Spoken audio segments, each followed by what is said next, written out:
I pledge allegiance to the flag of the United States of America and to the republic for which it stands, one nation, under God, indivisible, with liberty and justice for all. All right, please be seated. Good evening, everybody, and welcome to this June 12th regular meeting of the Board of Education. This is a happy meeting. Here tonight, we're going to recognize the retirement of many staff, administrators. So with that, I'm going to turn the microphone over to Mr. Grishman. Again, one of our special evenings when we get to recognize our retirees. And you've heard me say this many times, the strength of our district is based upon the longevity of our staff. Research shows time and time again that longevity equals student success, student happiness, job satisfaction. And again, one of the measures of our success is the longevity and dedication of all of our staff members. So tonight, a very, very special night where we will have an opportunity to recognize and thank so many of our staff members for the tremendous gift they've given to the Jericho school community. So again, a very special evening. And with that, I would like to start off. This evening, I have the honor of recognizing our board president, Dr. Chris Foresto. Chris is a member of this community since year one, born and brought up in the Jericho school community. And from his earliest years, Chris was a person who gave back as a high school student and even as a college student. He was somebody who was actively involved in giving back to our school community. And as he graduated and returned to Jericho, again, he took leadership positions in the Jericho Volunteer Fire Department, in addition to being a very busy and overworked radiologist who rose to the ranks of chief of radiology at NYU. Within that busy schedule of his, volunteering to the Jericho Volunteer Fire Department, when we put in a 911 call, 50% of the time, 75% of the time, and I'm not sure how, Chris is the first person who's in our buildings to assist somebody in need. In addition to that, somehow he decided that he had time 3 years ago to run for the Board of Education and to invest additional volunteer time supporting our school district. And in those 3 years, he's been incredible. He's done an incredible job as a member of our board, as our board president. Again, in today's most challenging world, Chris has led with integrity. Chris has led with a love of our school community, a love of our kids, a love of our staff. And one cannot say enough about all of Chris's attributes. He has been a highlight and a lighthouse of a community member in our school district. And on behalf of the entire school district, I want to congratulate Chris and thank him for his years of dedicated service to the students of Jericho, to the Jericho school community, and to the hundreds and thousands of people that he has supported in all of his roles. Chris, on behalf of the school district, we present you with a gift for your years of service, and with, again, a thank you from all of us for all you've done.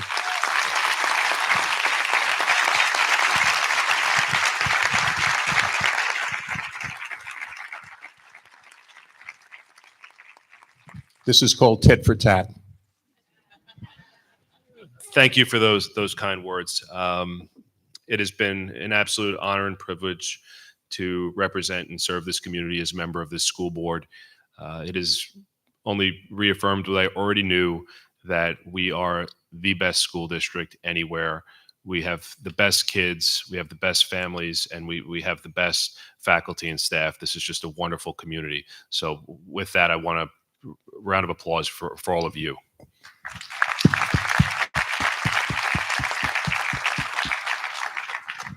I think the big showstopper tonight is going to be the recognition of our retirees. And with that, I have a nice surprise, a musical tribute performed by members of the high school chorus with Mrs. Owens.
Thank you so much. That was beautiful. 2 nights in a row. I sat in the auditorium last night for the chorus concert. I must say that the acoustics are considerably better up here. But wonderful. Thank you so much. That was beautiful. All right. Moving along, as we continue with the recognition of our retirees, I would first like to start with the recognition of our superintendent, Mr. Henry Grishman. And with that, we have quite a list of groups and individuals that wanted to say something about Mr. Grishman tonight. I'm going to start with Mr. Arnie Drucker, our Nassau County legislator.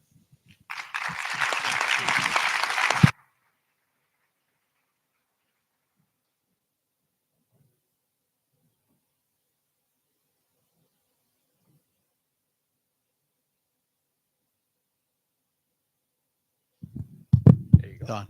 Good evening, everyone. I'm Nassau County Legislator Arnie Drucker. It's really an honor and a privilege for me to be here tonight. I want to first extend my congratulations to all of the retirees tonight. How about another round of applause for all of the retirees? You know, Hank, you mentioned that the characteristic that you wanted to describe for all the retirees is longevity. I'd like to add dedication, passion, commitment. That all of the retirees have displayed and dedicated themselves for years and years to this amazing community. But I have to believe tonight is a little bit of a surreal experience for you, Hank. You know, it's got to be bittersweet in a way, but I believe that it might be considered like an out-of-body experience for you. You're kind of like watching someone else go through it, but it is you. And I know I've seen you. Jill is here too, wherever Jill is. We're all proud of you. And so I'm here tonight. You know, for the past 9 years, I've been elected and served on the Nassau County Legislature. I've gotten to know you, and you're now become a friend of mine. And that's really important to me. You know, 30 years is an amazing, you talk about longevity, but it's not just the longevity. It's the impression that you've left. You've left an indelible impression, and you've changed the culture in this community. And we all owe you a debt of gratitude because you've changed not just the educational culture here, you've changed the entire community. Jericho is now a destination and has been a destination for people all over that want to come and live here. You've changed the real estate market. You've changed the values that people in this community have, and it's an indelible impression. It's a legacy that will endure for generations. I'm proud to know you. I'm proud to call you my friend, and I want to just wish you all of the best in this next chapter in your life. Hank, I have a little plaque for you I'd like to present with you if you don't mind. Thank you very much, everyone.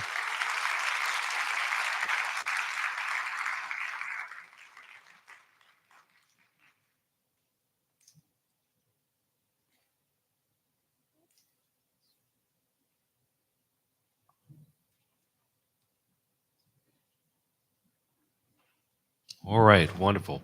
At this time, I would like to invite Mrs. Cynthia Rogers, representing Congressman Tom Suozzi.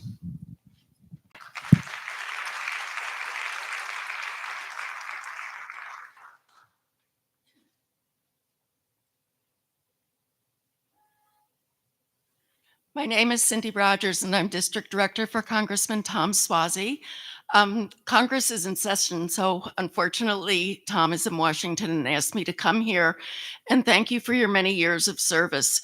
I've been his district director for his entire time in Congress, and during those years, the students from Jericho School District have always been just wonderful. We do an annual art competition.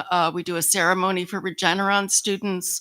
We have an app competition and nominations to the service academies. And your students are always well represented and are some of the highlights of the competition. So thank you for all that you've done to let your students grow and shine like that.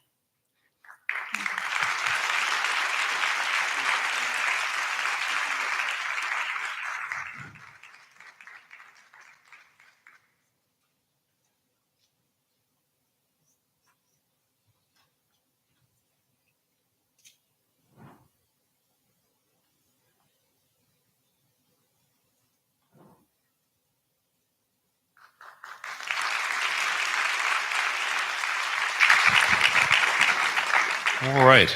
It's a flag that has flown over the Capitol. A flag that has flown over Capitol, over our Capitol. That's beautiful. Thank you. All right. Moving on to Mr. Paul Ehrlich, representing State Senator Jack Martins.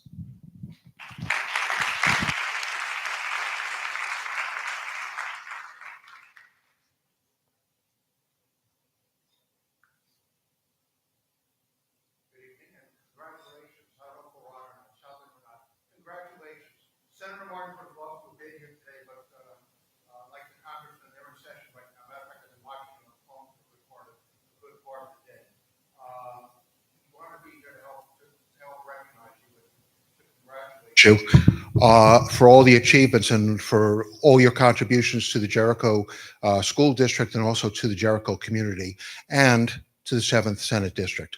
On behalf of Senator Martins, I would like to present you with, and we've got multiple copies of it, a proclamation. This was passed by the State Senate, which, if you've had a chance to watch any of session today, not much is agreed on unanimously. This was. This is Senate Bill S. 1014 proclamation, honoring you on the occasion of your retirement, but for all that you did leading up to the retirement, all your contributions. I say Senator would have loved to have been here, but on his behalf, it's my privilege to be able to present this to you. Thank you and congratulations and good luck.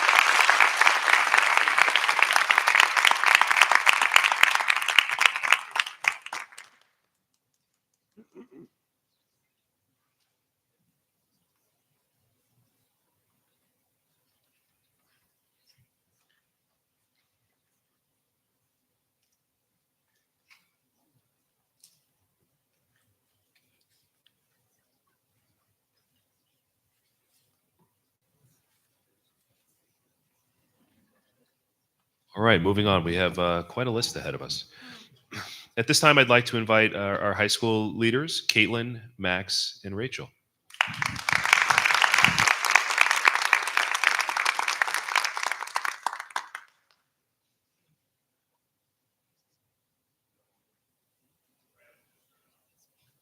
Hi. Yeah. Oh, yeah.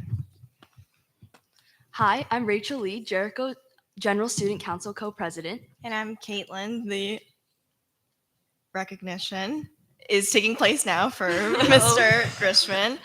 We just wanted to, sorry, we got our schedule all mixed up. We wanted to recognize Mr. Grishman on all his work and dedication to our school. And, we come to these board meetings and we hear a lot of, Board of Ed mumbo jumbo. I don't really understand it all. And the long budget report. But it doesn't take much to know that Mr. Grishman does everything and all for us. And we've had just such a fun year working so closely with the board. And we're just so thankful for all the board does for us. And we're really sad that you're leaving us. But it's been good. It's been a good year. You're the man, Mr. Grishman. I think everyone here will agree.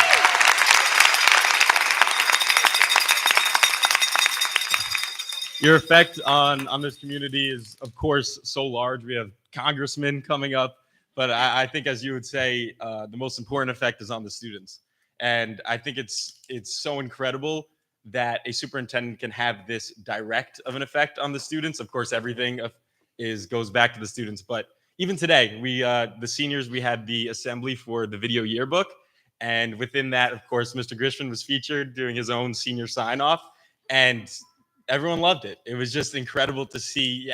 Every student can feel your enthusiasm and your care and your dedication, and it's incredible that it has that effect. The only one thing I would say is you could have been a little more receptive when Abby Grishman asked you to add a little more snow days, but I think we can forgive that.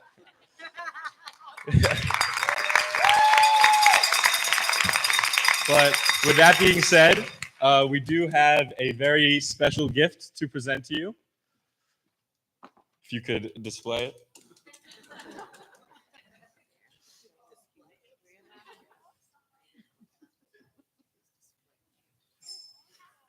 So this is on behalf of the entire Jericho High School.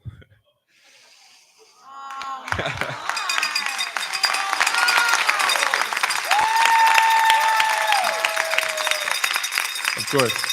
Never take that off. This is actually a sneak preview of the kind of merch that our incoming, got to throw the plug in, of course, our incoming student council will be promoting throughout next year. You know, make sure we'll have a digital store. So this is, of course, Grishman gets first dibs. But again, you're the man. Thank you so much. Thank you. Couldn't have asked for anyone better. Have a great time. Thank you, guys. Beautiful. At this time, I'd like to invite our middle school leaders, Akshita and Grace.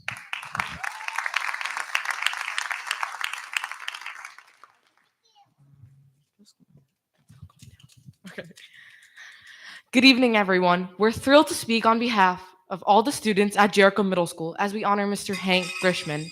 Mr. Grishman, thank you for making Jericho more than just a school. You've turned it into a place where we feel safe, supported, and inspired every single day. You've always put kids first, hiring amazing teachers, creating unforgettable opportunities, and the building spirit that makes us proud to be Jayhawks. In fact, nearly every family in our community chose to raise their children here because of the district you shaped and talented team of educators you brought together. And when the pandemic hit, you guided us through uncharted waters with calm, care, and unwavering determination. You didn't just help us survive, you helped us grow stronger and more connected.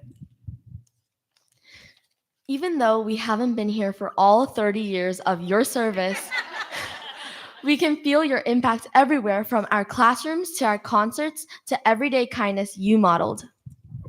Your legacy lives in every corner of our school. Congratulations on your retirement, Mr. Grishman, and thank you from the bottom of our hearts.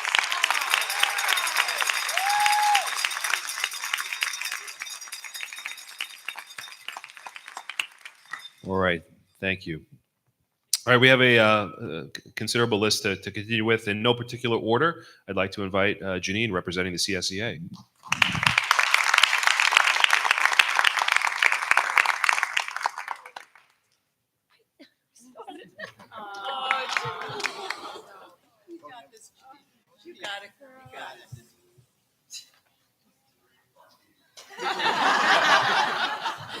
Where are your car keys?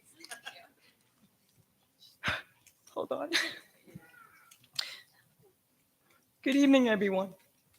I'm Janine Sagunafen, the CSEA President-elect for all non-instructional staff. I'm honored to say a few words in celebration of Hank's retirement, though I must admit, I am in denial. Hank has been a true champion for us CSEA members. He often referred to us as the backbone of the district, and this is so true. He always treated us with respect, listened with patience, and even pretended to understand what half of our job titles meant. Now that is true leadership. He understood that schools do not run on just curriculum alone, but also on coffee, custodians, and copy machines. And through it all, Hank had our backs, unless we caught him before his first cup of coffee with chunky milk. Hank, we wish you endless days of sleeping in, no more emails, and that lawn that magically mows itself. Thank you for everything. You will be missed, but not only because you authorized the signing of our paychecks. By the way, I heard the Heritage Club is looking for a part-time valet attendant to help with parking this Monday night. Perfect gig for you. On a personal note, I want to thank you from the bottom of my heart. You always had my back, and for this I'm truly grateful. May your retirement be a long, happy, and healthy one. I love you.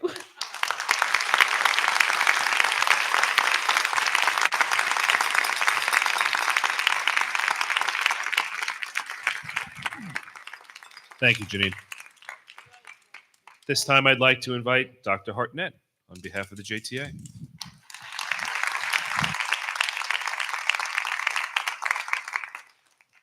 So I get to go after cute, charming kids and someone so passionate. I'm going to be cold and distant, as I usually am, although I do feel very close to all the retirees out here, and I can't tell you how much I'll miss you guys out there. All right, so Mr. Grishman, I'm sure you won't be surprised that when it comes to talking about you, I would end up as the head of the JTA talking about us, the teachers, counselors, and nurses instead. what do we need the most from a superintendent? The freedom and space to guide students how to grow academically as we nurture the other ways children must grow to become healthy, responsible members of society. We cannot stress and push students academically without your inherent level of trust that we continue to hone our craft, to incorporate more ideas and skills, and to convey the learning to the Jericho's children. You supported us specifically because you believed in what we could offer. Your supervisors observed, monitored, and confirmed that we are true to the deep educational commitment we all espouse. And then you let us do our jobs, which means you let us soar so we can take Jericho students with us. We all know if the rest of us were to soar, that meant you had to stay grounded in planning, in running interference, in taking phone call after phone call, in taking meeting after meeting, followed up by more meetings. You supported us, and year after year, the data has vindicated this approach. There is no greater honor than to teach children well. You made that possible, and we appreciate the commitment. Your legacy serves as a validation of our shared values. Our successes have become so well documented, there is no need to recount them here. Let me just say that we are committed to being true to our shared legacy. So on behalf of the Jericho Teachers Association, we thank you.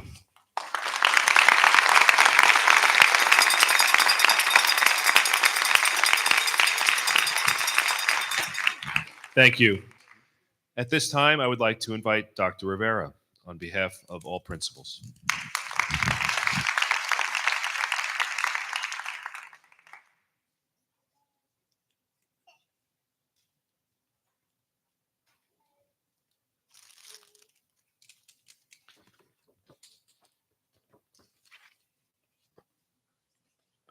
First and foremost, congratulations to all the retirees here in the district.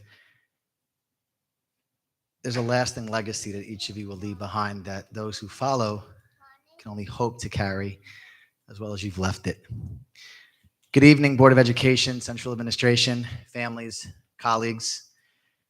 It is an honor and bittersweet privilege to stand before you tonight to celebrate and recognize the extraordinary leader, our Superintendent, Hank Grishman, as he prepares to retire at the end of this school year. When I reflect on Hank's time with us, one thing is crystal clear. His impact has been immeasurable, not only in shaping the Jericho School District into the premier district it is today, but in the way he has led with quiet strength, unwavering support, and genuine love. It is clear that Hank leads with kindness and a focus on what is best for kids. Hank never sought the spotlight. In fact, it is clear that he is happiest when shining that light on others, on teachers, staff, administrators, students, families.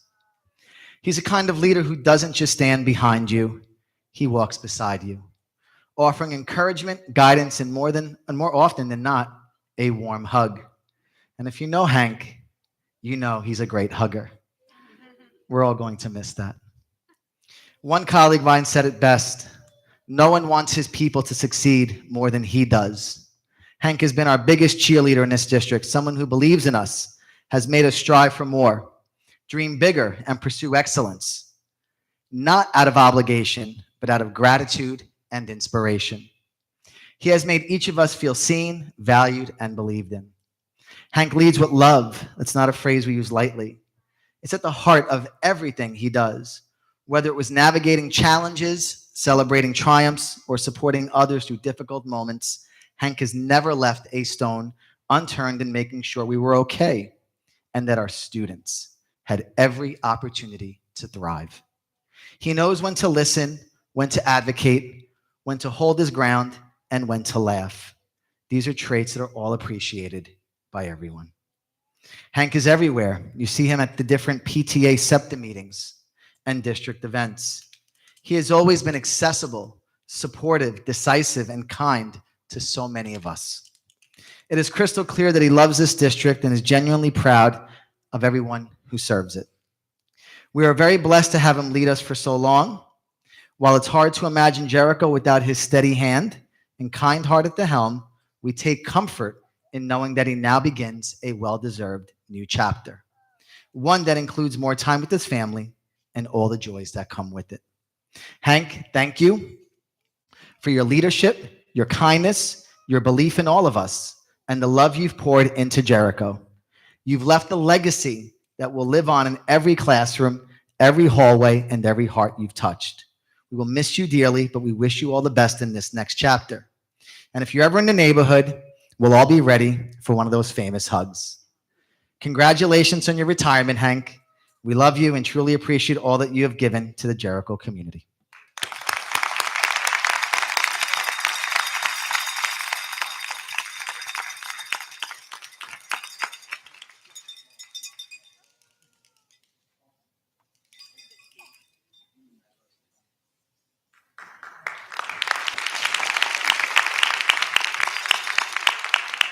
All right. At this time, I would like to invite Dr. Sundberg, representing the Curriculum Associates.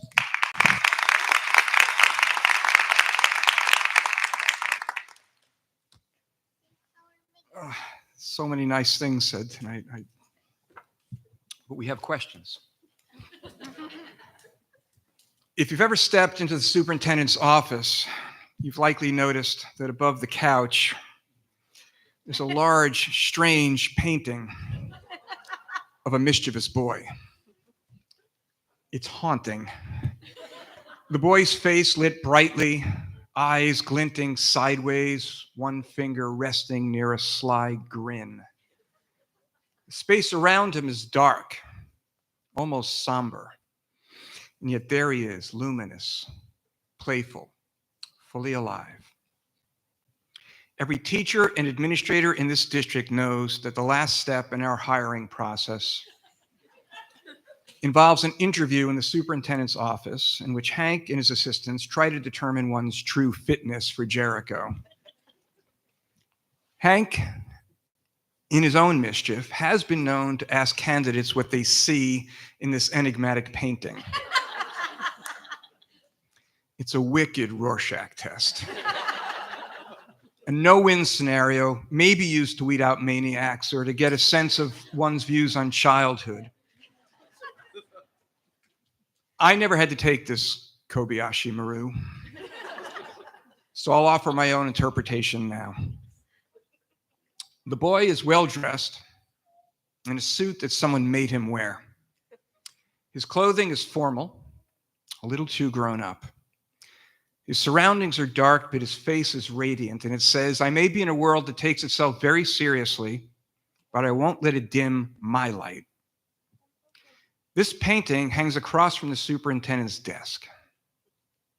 For 30 years, he and this boy have looked at each other all day.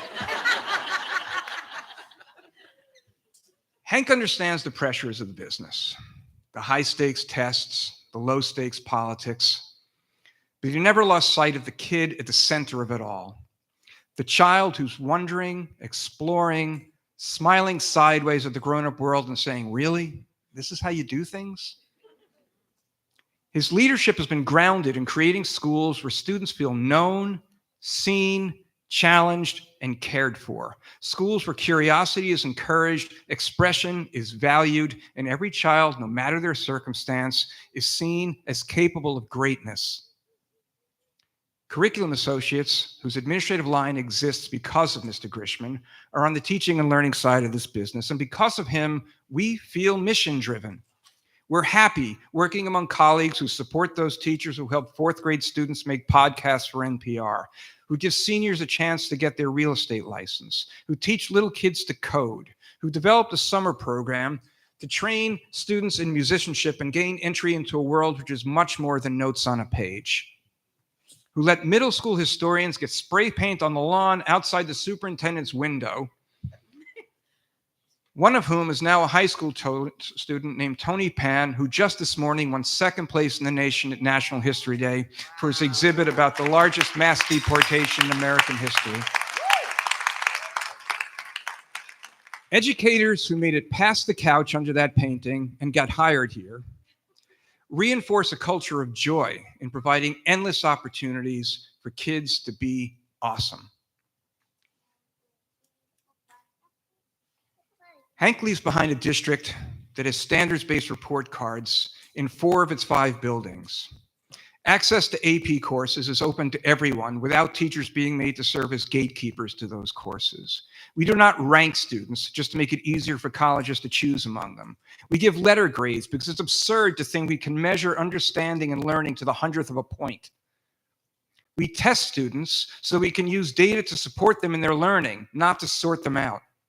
We spend hours in meetings trying to figure out a way for our most troubled students to meet standards and graduate because it's calloused to think a 17-year-old has a so-called right to fail.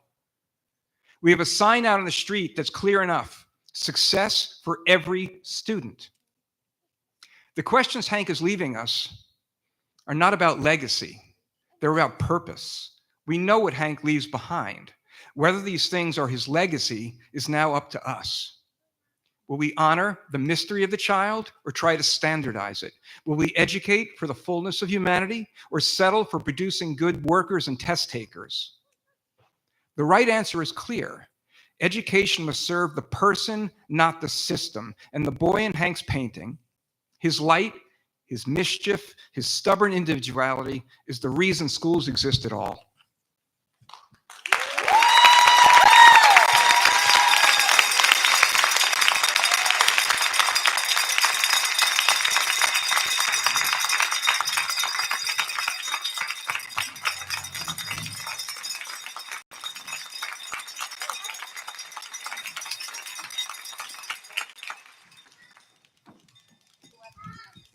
So one of the things that Eric may not realize is that as people come through my office for their final interview, one of the things that we've done too many times is we'll say to the candidate, or one of the assistant superintendents will say to the candidate, "You see that picture up there? Could you tell us what you think of it? But before you tell us, I don't know whether you know this or not, but our superintendent is an artist. He spends a lot of time doing oil painting, and this is his favorite oil painting. And we'd like to know, before we hire you, what you think of the superintendent's artwork." So to that, we sit back and we watch people sweat, panic, and they'll say, "Interesting, different, dark." And that is, again, one of the favorite parts of that picture, which has been in my office for 30 years, which actually made it from my father's apartment in Florida when he wanted to get rid of it, and made it to my office. All right. All right. At this time, I would like to invite up Vihan and Abir Malik.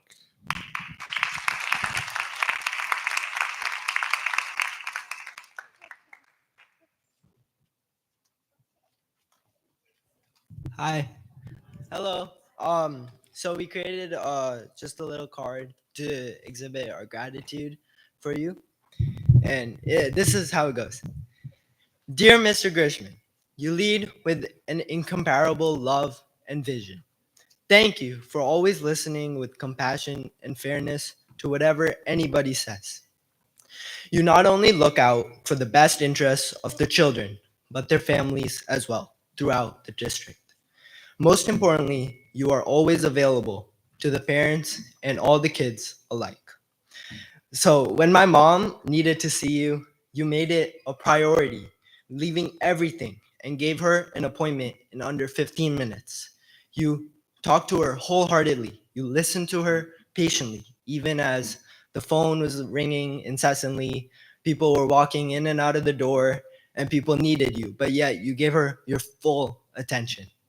What makes you so special is that being a superintendent in this district was not just your job, but you treated the school as your home and the children and staff here as your family. We were so lucky to have you, and we will miss you very much. Best wishes, Vihan and Abir.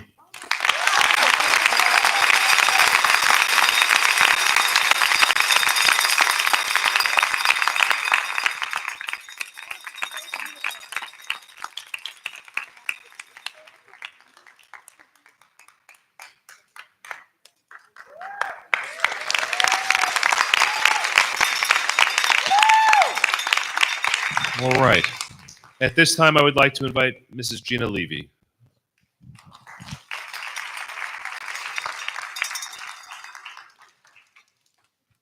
I don't know if I can.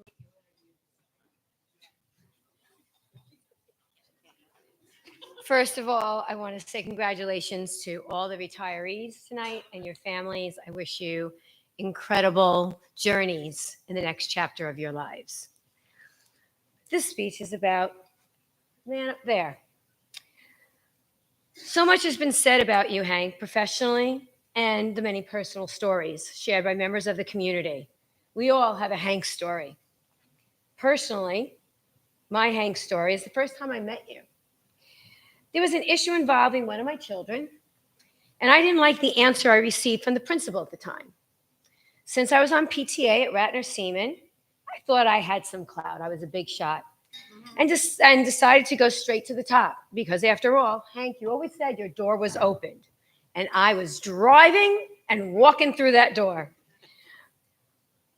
My very first venting session, and I say first because there have been many, was with you. I was furious. And you heard all of what I had to say, felt, and what I had thought should be done to fix the situation. And Hank, you sat there and listened, truly listened. When I was finished, you acknowledged my frustration and understood my strong feelings. But then you reminded me, all children make mistakes, and they all deserve the opportunity to learn from those mistakes and grow from them. You said that a child should never be defined by a mistake made in an elementary school. I sat there and I stared at you. I did not like what I was hearing, but deep down, I knew you were right. And you went on to say, it all starts at the kitchen table at home. That is how we as parents handle things with our children is what matters. The students are only in our buildings for a limited number of hours, and while our teachers, staff, and faculty and administrators serve as role models during that time, we, the parents, are the true role models. You were right, though. The school did handle things, and the parents stepped up, and so did the students, in doing the right thing. You believed in the teachers, the parents, and most importantly, the kids. You believed in the families in our communities. That was my first lesson from you, to believe in the people around you the way you believe in your family. But as I walked out of your office that day, the back of your head, I know somewhere you said, gee, I hope this one doesn't do this all that often. Fast forward a few years, and the joke was on you, because not only did I stay involved in PTA, but I did become president of Ratner Seaman, served on countless committees, yada, yada, yada, yada. And I went to every Board of Education meeting, and I spoke up very loudly and voiced my opinions and concerns. And then the real joke, I ended up sitting next to you, directly next to you, for the next 3 years. And that's when I really saw up close how much Jericho's school family meant to you. Those words, Jericho family, weren't just words to you. You cared deeply for all those who worked in our schools and for our children's education. I learned so much from sitting on that board. I watched how you carefully listened to everyone, PTA, community, teachers, staff, students, and I saw how you respected the differing of opinions, let people speak, even when the issues were complex and heated.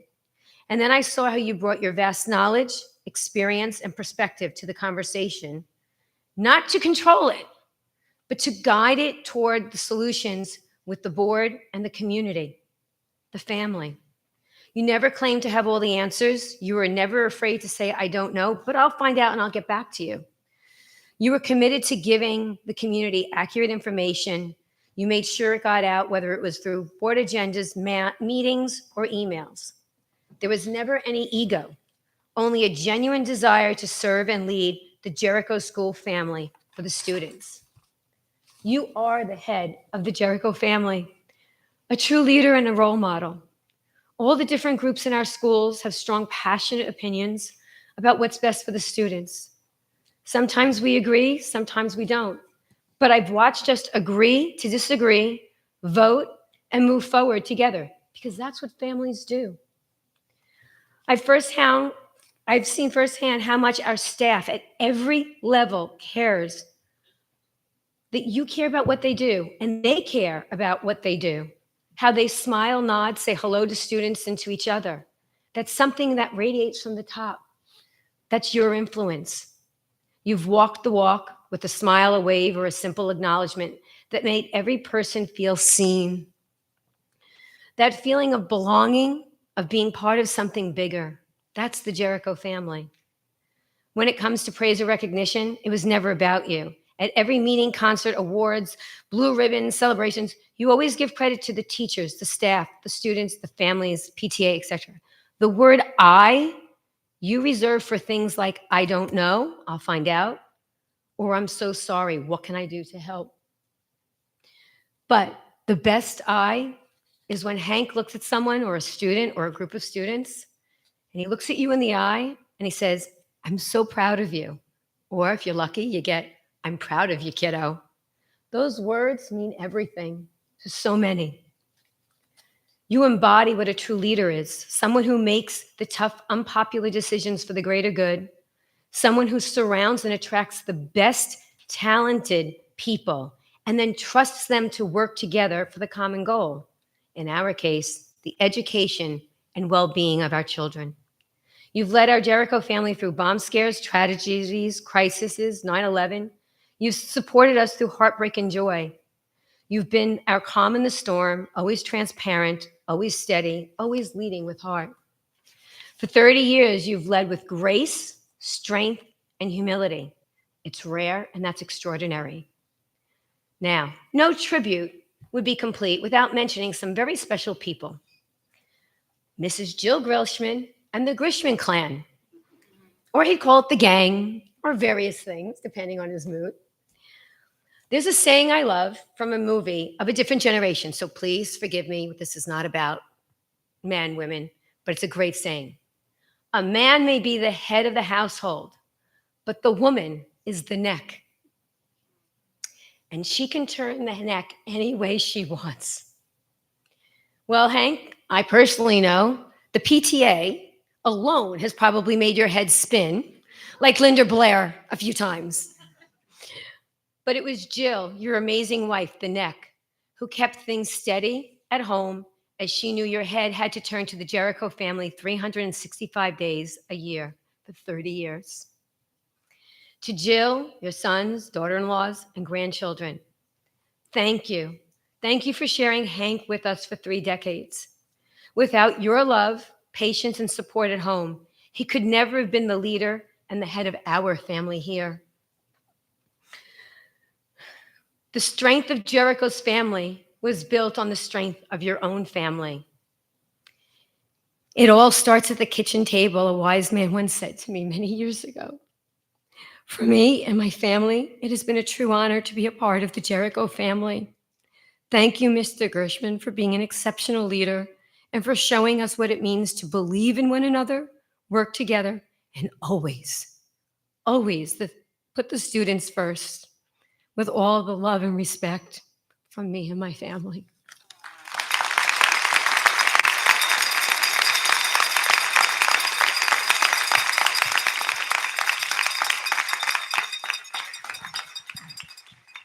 Thank you, Gina. At this time, I would like to invite Dr. Sherman to speak on behalf of Central Office. Hank, well, first of all, I'd like to congratulate all the retirees tonight. I know I got a big Seaman group out there, so congratulations to everybody. Hank, on behalf of Denise, Victor, Dave, and myself, and I'm sure Barbara and Ben too, there are some expressions of gratitude we would like to share. Please don't be scared. Okay. Thank you for showing us the importance of relationships, for always knowing when it is time to laugh, for creating a culture where everyone feels respected, for reminding us to always give people the benefit of the doubt, for treating everyone you come in contact with like family, for knowing us well enough to know when we need to take a breath, for always taking the high road, even in times of adversity, for never letting us forget why we are here, and for believing in every child, for holding each of us accountable while guiding us to be our very best, for your endless 24/7 availability for anyone who needs you, especially children, for being such a strong presence who always makes everyone feel safe and heard, for your infectious smile that provides comfort even during the most difficult of times, for your amazing restaurant recommendations anywhere in the world, for demonstrating that it is really okay to eat off anyone else's plate, for our vibrant central office cabinet meetings. They were truly memorable. Most importantly, thank you for teaching us to lead with love and compassion. We have learned so much from you. And thank you for being the best boss and friend. We love you so much, and wish you the best of everything, and we mean everything.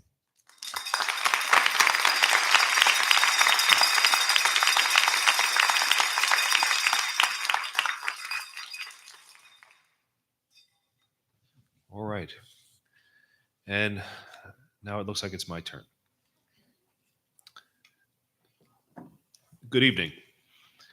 It is both an honor and privilege to speak before you tonight as President of the Board of Education to celebrate and commend a man who has given his heart, soul, and immeasurable talent to the Jericho School District for the past 30 years, our Superintendent, Mr. Hank Grishman.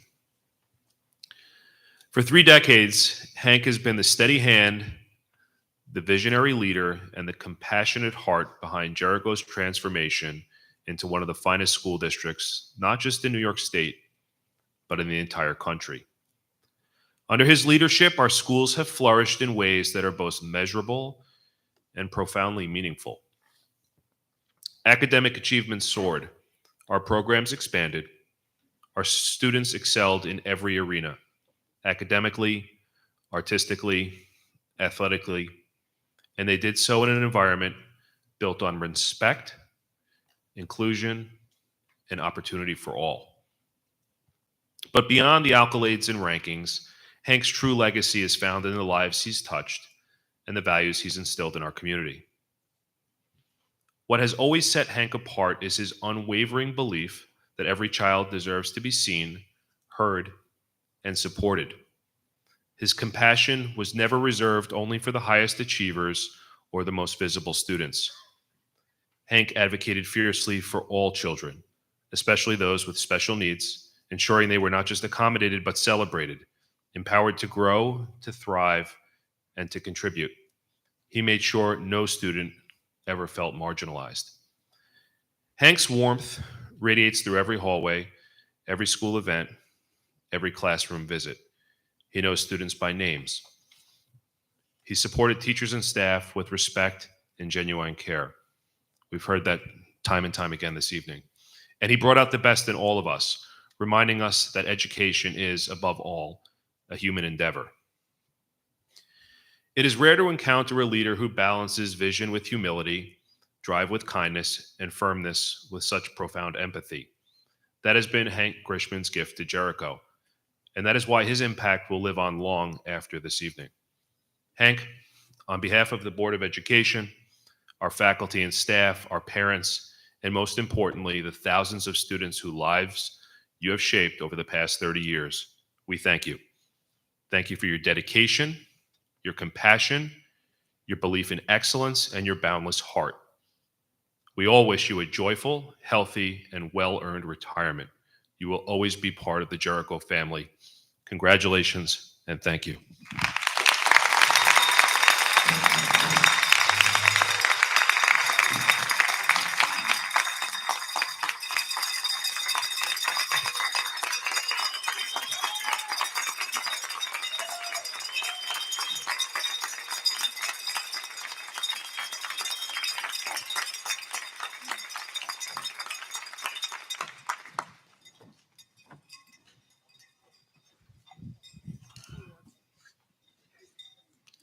Can I go home now?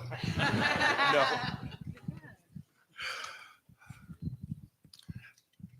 The last several weeks, as I watched the number of days count down, have gotten more and more difficult. And walking in here this evening, definitely bittersweet and significant mixed emotion.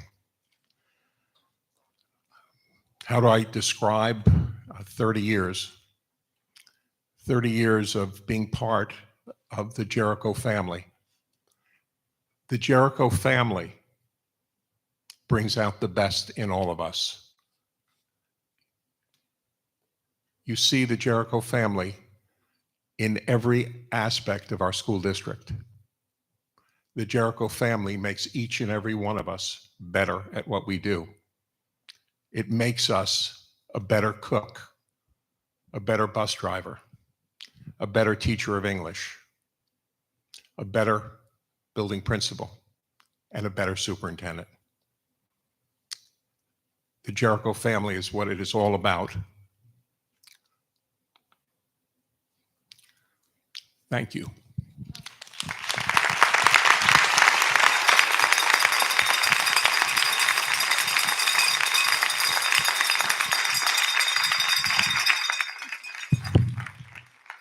Okay. All right. Well, give you a break for just a minute. With that, we're going to move on to the recognition of all our other retirees. And with that, I'm going to hand the microphone back over to Mr. Grishman. We're going to begin our recognitions this evening by introducing Kim Libertini.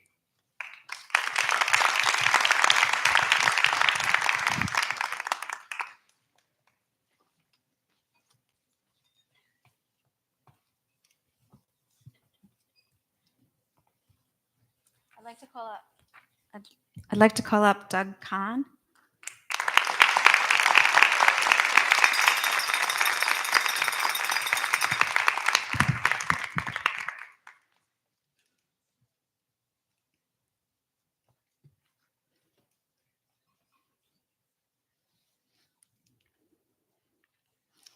A window into Doug's classroom reveals something truly special. It's more than a place where science is taught. It's a space where curiosity comes alive, where middle school students ask big questions, challenge the world around them, and seek to understand why.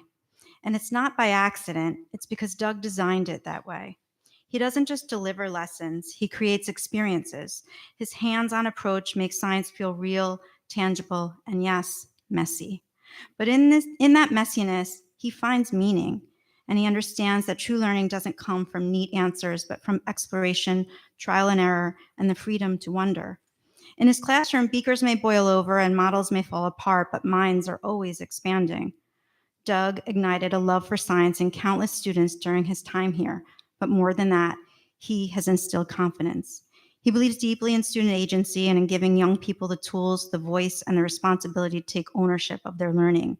He sees them not just as his students, but as future scientists, thinkers, and problem solvers. And Doug's dedication didn't end with the last bell of the day. He gave just as much outside the classroom, as a supervisor and a coach, and most importantly, as a mentor. On the field or in the hallway, he never missed an opportunity to connect, to listen, and to encourage. Those moments before school, after practice, during a quick check-in, often meant the world to the kids who looked up to him. Because Doug understood something that great educators know. Relationships are the foundation of learning. He never underestimated the power of a trusted adult, the value of being seen, or the difference it makes when a teacher genuinely cares. Doug, thank you for everything you've given to Jericho, your time, your heart, your passion, and your endless commitment to your kids.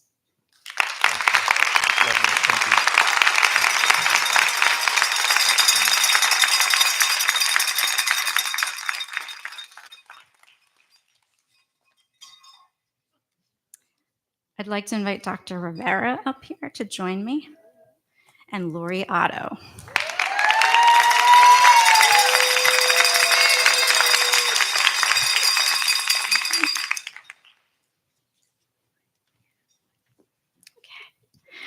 I would like to unearth and celebrate the many layers of an extraordinary teaching career, one that, much like an archaeological dig, reveals treasure after treasure the deeper you go. As a science specialist, Mrs. Otto has been our resident archaeologist. Like any seasoned dig site, her classroom has been carefully curated. Chaos, full of strange artifacts, bubbling beakers, mysterious specimens, and seemingly infinite number of labeled containers. Just ask Dr. Rivera to take a quick peek into our jam-packed storage closets, but do so at your own risk. You see, magic, as it's often defined, is any special, exciting, or wonderful quality that makes something stand out. And for anyone who has ever stepped foot in Mrs. Otto's classroom, they know it is all of those things. Magic. Each day, decked out in her scientific lab coat, Mrs. Otto didn't just teach science, she excavated it. She inspired students to dig deeper, to brush gently through ideas, and to marvel at every fossilized question and glittering hypothesis. She nurtured curiosity, encouraged exploration, and fostered a sense of innovation that rivaled any laboratory or field station. In her world, everything held potential. A pine cone wasn't just a pine cone, it was a specimen. And a puddle wasn't just water, it was a scientific opportunity. And no discarded object was ever truly trash. It was tomorrow's lesson. To Mrs. Otto, everything was a treasure, and she passed that sense of wonder onto thousands of students over the years. Her legacy is etched into the hearts of students who now see the world as something to be discovered, messy, beautiful, and full of questions. Because she taught them it was okay to get a little dirty, to ask big questions, and to find joy in the process of learning. As she closes this chapter, we know Mrs. Otto will carry her shovel, microscope, and insatiable curiosity into whatever adventure comes next. But here, in these classrooms, her impact is fossilized into our foundation, preserved for generations of students and teachers to come. Congratulations, you've uncovered a legacy that will never be buried.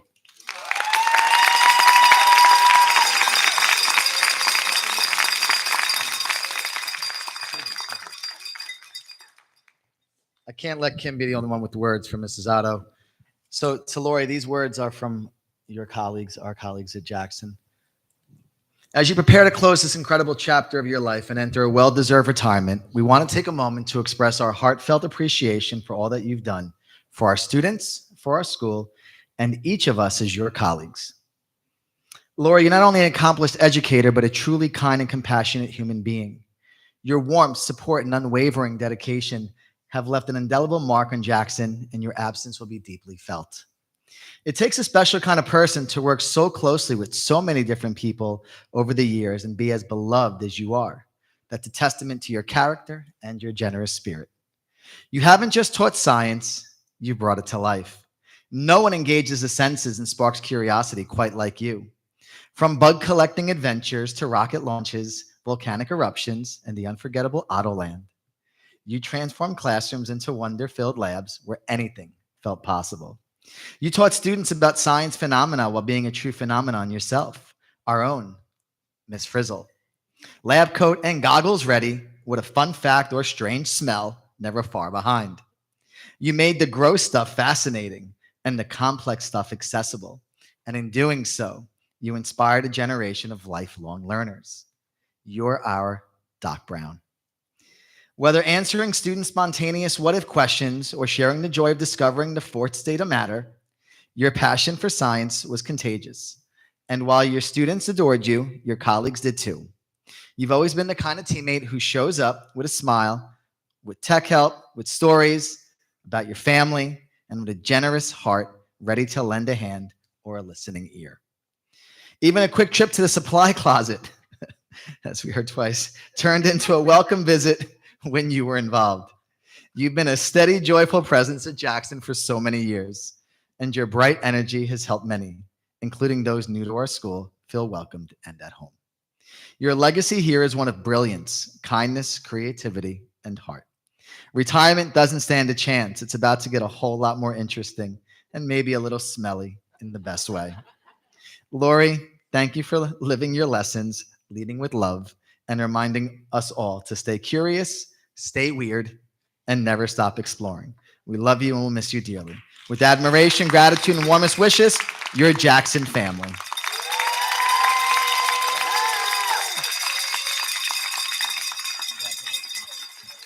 I'm going to do something small.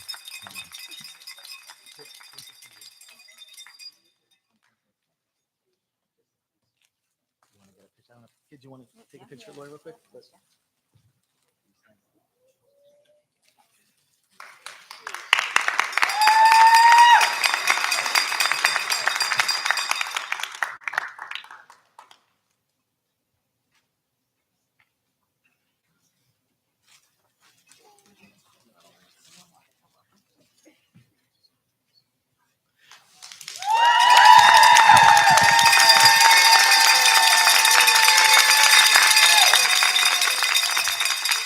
We'd like to call up next Ms. Kriegstein and Mrs. Clutter.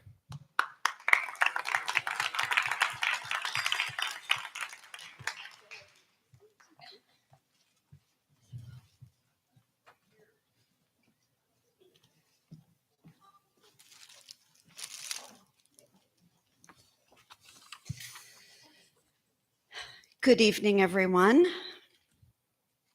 It is my honor to speak about someone who has quietly transformed the way we teach mathematics at the Ratner Seaman School. Gabrielle DeLong, will you please join me up here?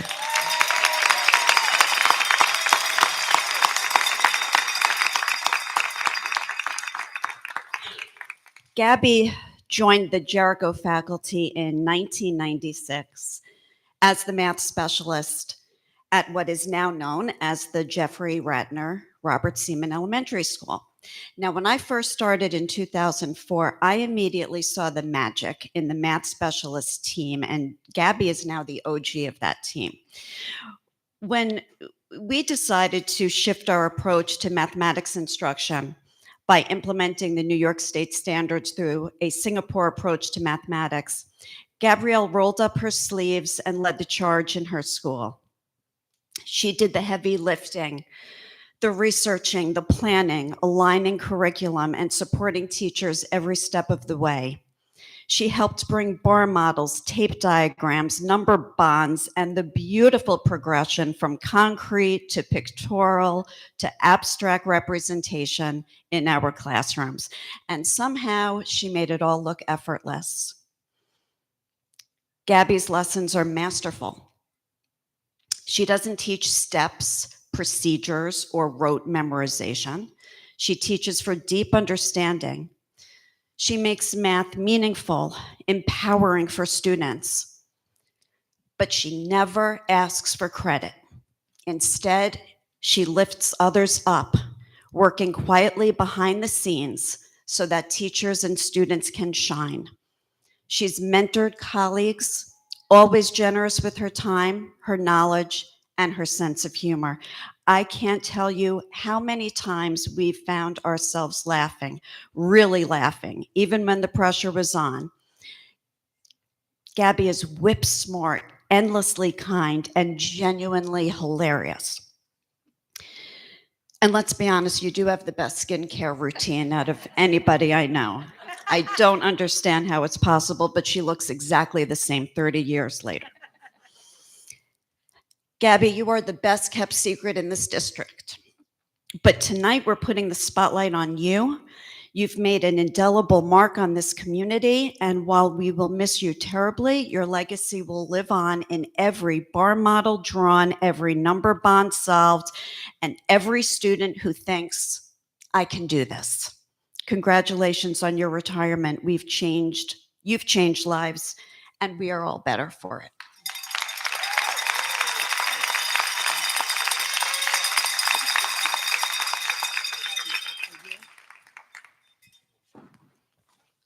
I'm just going to reiterate the remarks slightly. I just want to thank you, Gabrielle. I have learned so much about mathematics. I had no idea what a bar model was, and I can almost do one now. And I've learned about patience and kindness. Gabrielle, like you said, best kept secret. I told our PTA the other day, you have no idea that your children do math so well because this woman's behind the scenes. Every teacher welcomes her into their room, and she's unassuming and brilliant, and the children have been better off because of you, and I have loved hiding in your room when I needed to talk to someone. So I will miss you very much.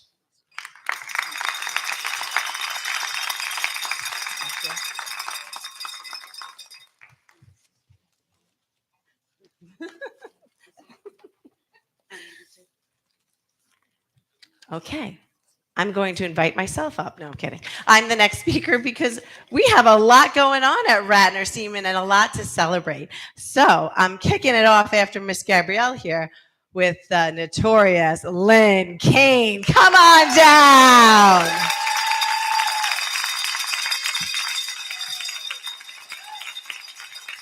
Woo, woo.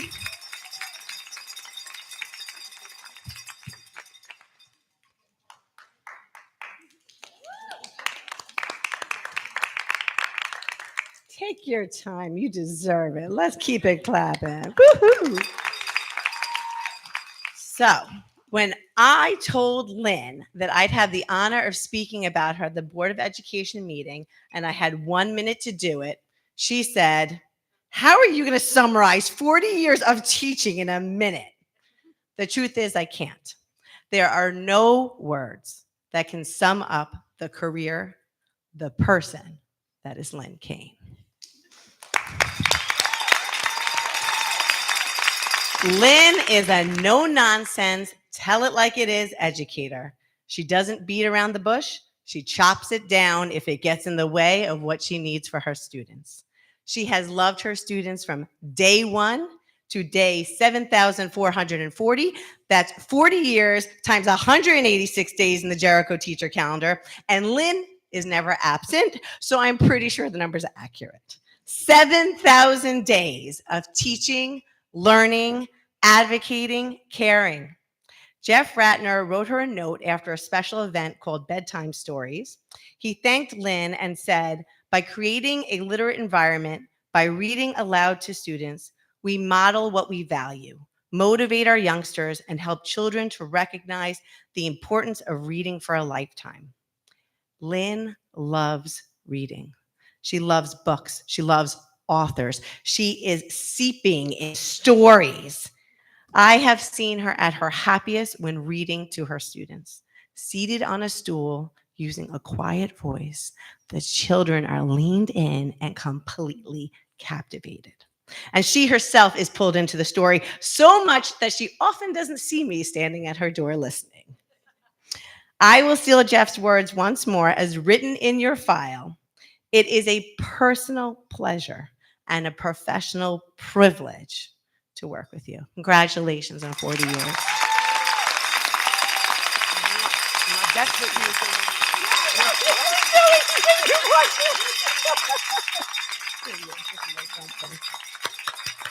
Oh, I have to give you that.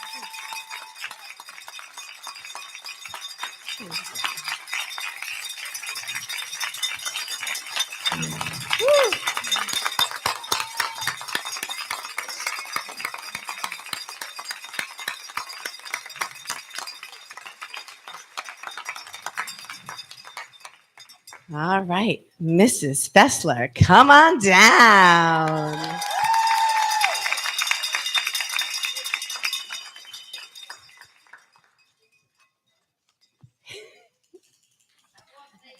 Woo-hoo. You got the walk. So Lynn kind of busted me looking through all their files the other day. Literally had them all over my desk. She's like, "Wow, you have a lot of work to do." I'm like, "Uh-huh."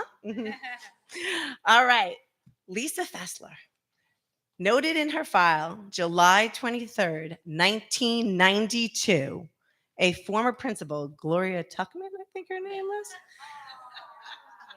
wrote in a response to a parent letter, "I truly agree with your assessment of Miss Fessler. She has a great rapport with the children. She's enthusiastic, motivating, and challenges our students." It went on to compliment Lisa's perfect combination of warmth, concern, and enthusiasm. Lisa reminisces with pride about the opening of Robert Seaman Elementary School, because it used to be Robert Seaman. She spoke to me about working alongside Jeff Ratner to figure out all the nuts and bolts to opening a building.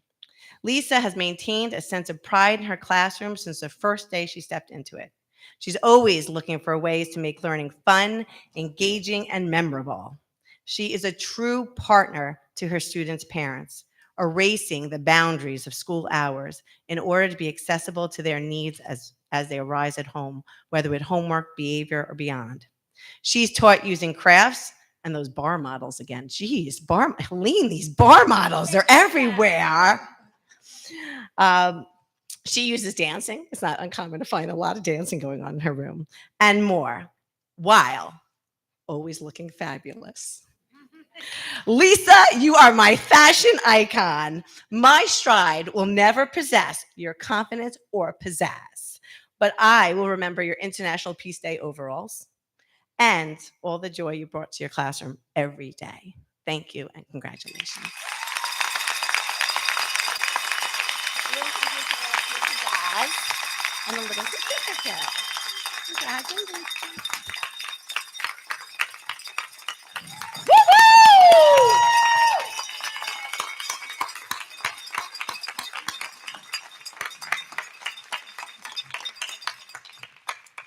Let's bring on down her BFF. Let's see Ellen Zeisis. Woo!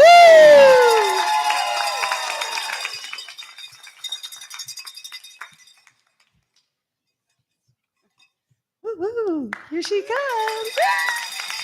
And she's got a whole Zeiss busload here to cheer her on.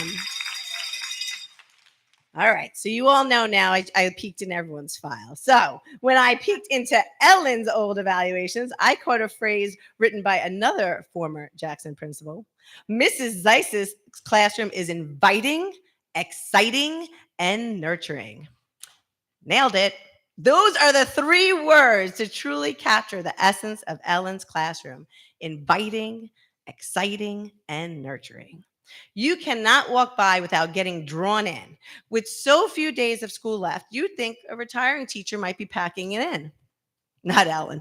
Ellen's room is alive and active. There is so much going on in her classroom that it would make you believe she's coming back for another 30 years. Tuesday, on the infamous ABC Countdown calendar developed by Ellen, it was G is for Glow Day. Blackout curtains covered the blinds. Mike Hahn, cover your ears, please. And black light brought the academic assignments students were completing with highlighters come to life on the page. Ellen has a strong, positive relationship with parents and students. She is focused and attentive to her students' needs, honing in on deficits to be tackled via universal instruction and small group centers. Ellen is a learner. Together with her buddy Lisa, she consistently integrated new ideas and lessons into all content areas. On top of being dedicated to her students, Ellen is an advocate for her colleagues. She's a problem solver, collaborator, and communicator, offering suggestions and finding solutions to improve the school environment for teaching and learning. I'm greatly appreciative of your partnership, and I wish you the very best in your retirement.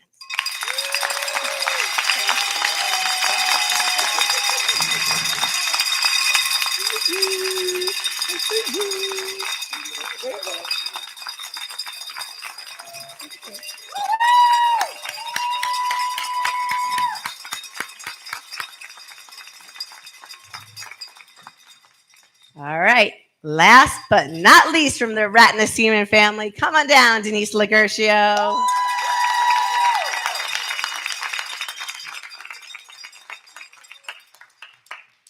Do you want to try out the Lisa swagger while you go? Oh, yeah.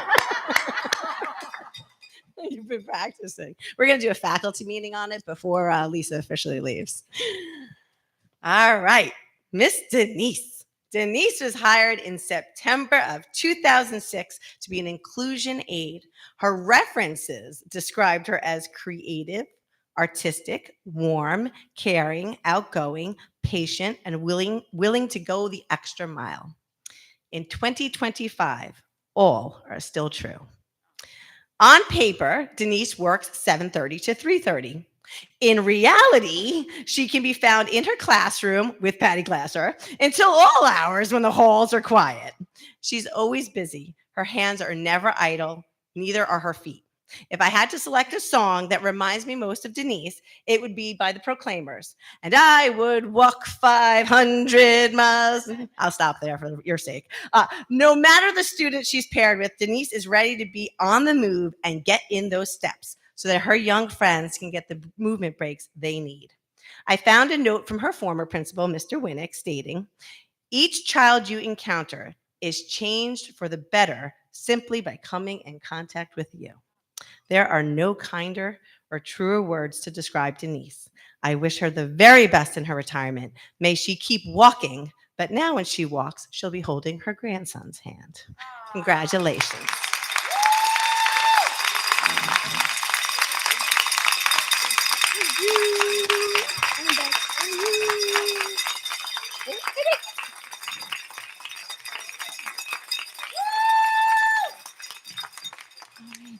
I'd like to invite Dr. Salzman to the podium.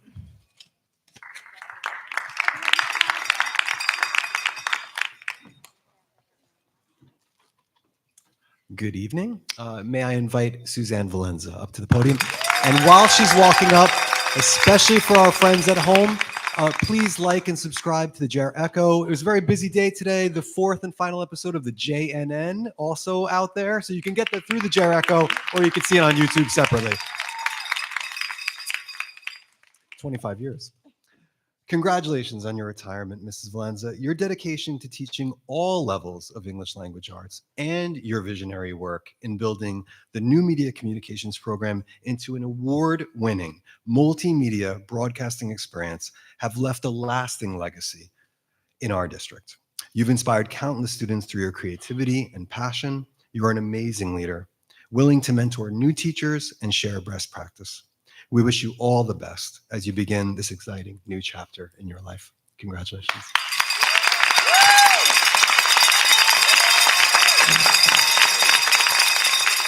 Yeah, everybody's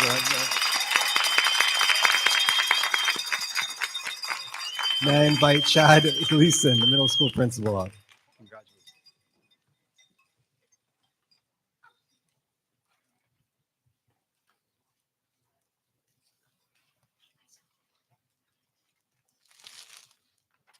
And can I invite Janice Demiri up here to the podium?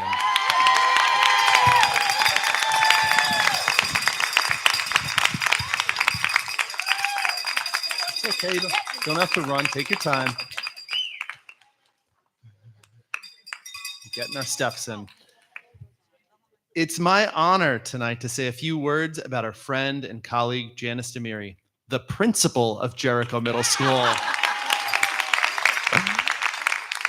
I joke, but given Janice's responsibilities and understanding of how our school runs, the title is not far off. Janice has quietly and consistently kept our systems running, from solving testing calendars and tracking locker assignments and fixing scheduling and room utilization puzzles. Her mastery of Power School and access queries and data exports have supported nearly every department in our district. She's been the go-to person for anything complex, technical, and she's always delivered it with precision and good humor. Perhaps what we'll miss most about Janice is her unique combination of candor and compassion. She tells it like it is, and she does it from a place of deep commitment to our students and staff. Her behind-the-scenes work may not always have been visible to the larger community, but those of us in the building knew that when something important had to get done, it was Janice who we could count on.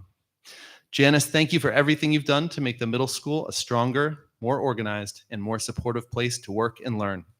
You've earned every moment of the adventures ahead. Your legacy of excellence, reliability, and care will be felt for years to come. We wish you a retirement full of joy, family, and finally, a spring without New York State assessments. Yeah. Congratulations.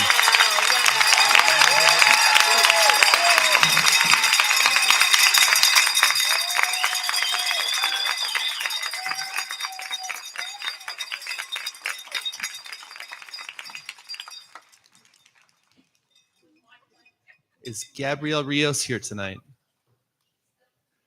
Gabrielle Rios was a secretary in our teacher workroom. The workroom isn't always the calmest environment, but she brought a sense of calm to it every day where our teachers felt supported. Let's give Gabrielle Rios a round of applause.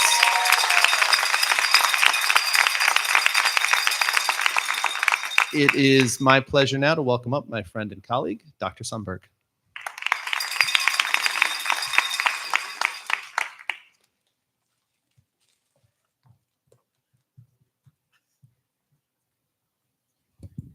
Got a couple of friends here. We're the friends.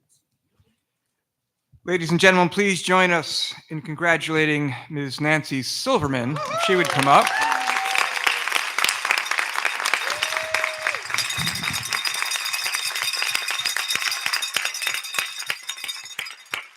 On her well-earned retirement after 10 years as a dedicated service as a clerk typist in the Curriculum Associates office. Nancy has been more than a colleague. She's been part of our family. With warmth and grace, she managed the daily whirlwind of 6 curriculum associates sharing one office. Her reliability is matched only by the kindness she brought to every interaction. Nancy brought heart and humor to our office, whether gently reminding us of deadlines or joining in the fun of recollections of songs and films from the 1970s. Those of us of a certain age. And her connection with our students extended beyond the office. For example, her photographer husband, who's here, Lindsay, graciously came in to work with some of our high school photography students.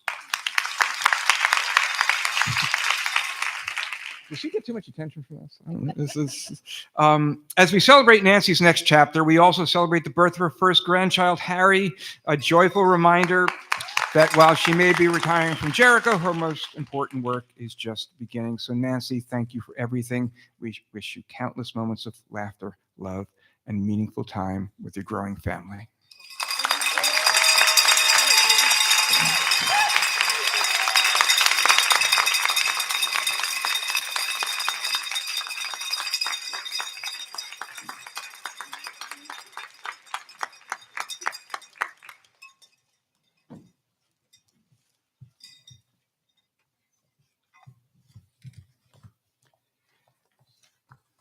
Lest we forget, I'd like to introduce Mr. Mike Hahn.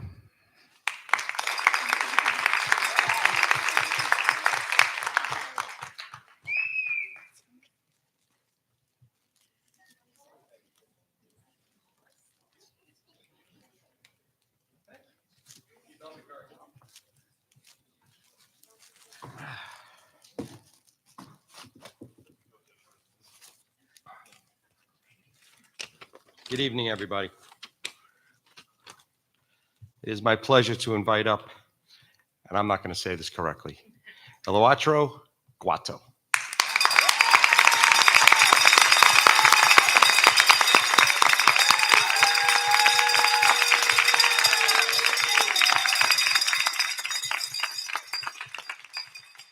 How far off was I on the pronunciation? Close enough? Close, Eleuterio Gauto. Eleuterio, okay. Better known as Chicho to everybody. And how did you get that name? I don't even know how you got that name.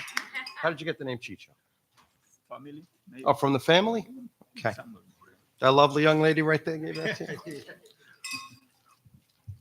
So, I'd like everybody to know Chicho grew up in the Republic of Paraguay and served there in the military, didn't you? Military Air Force. Many years before he came here to the United States and started working here with the Jericho custodial staff in 2004. For the past 2 decades, he's had the opportunity to work in all of our buildings. His dedication and time while working for this district was to ensure that our buildings remained clean, safe, and provided a welcoming place and an environment for our students, our staff, and our visitors. Chicho is continuing to serve his community as a volunteer fireman in the town of Mineola. You're going to continue doing that? Thank you. Thank you for your service. I also know you're proud of your sons, one of which is a master electrician. Yeah, master electrician. And you have another one that served in the military and is currently working for NASA. NASA, yeah. Very nice. Very proud. Very proud. Now that you're retiring from the Jackson Elementary School and the Jericho family, it is my guess that now you and your wife will take some time to travel back and forth to visit your family in Paraguay. You'll be happy. There's no snow there, I know. Yeah. That's good. No more shoveling.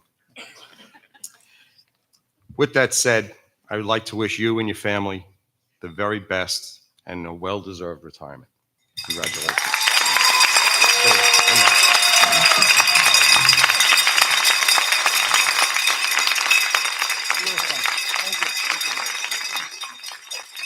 Want to say something?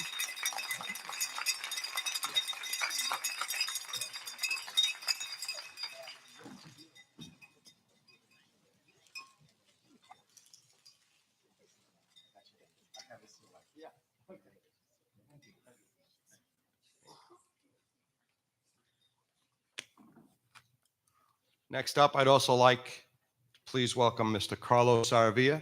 If you could come join me, please.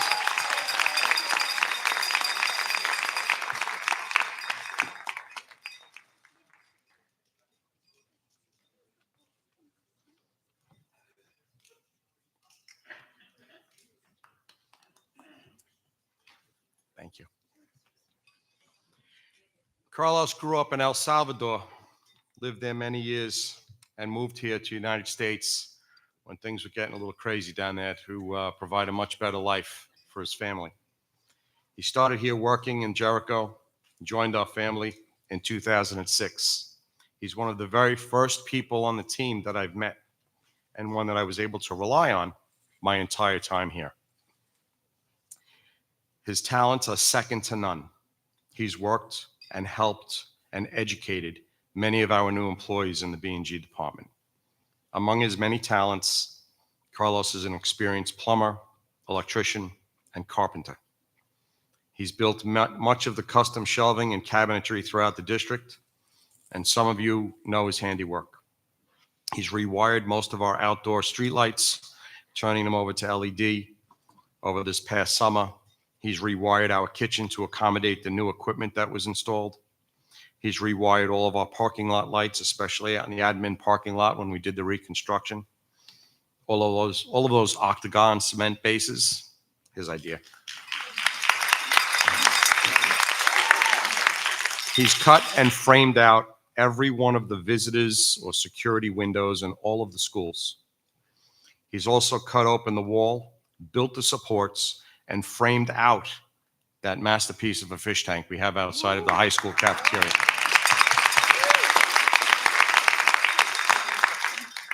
He's completely remodeled and renovated the classroom trailers over at our Williams building. He's rebuilt the pump house that's over in our backfield, providing additional storage space for our athletic department. And these are just a small handful of items throughout the district he's done in the recent years. Upon his retirement, I know that he'll be building a retirement/vacation home back in El Salvador. And I've seen your blueprints, and I know it's beautiful. You take a skill and knowledge with you that will be sorely missed. I wish you and your family the very best on your well-deserved retirement. Congratulations.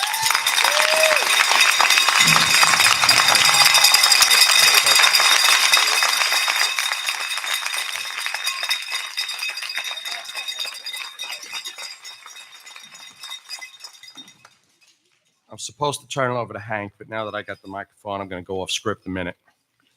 I like to call you boss, leader, friend, regular guy.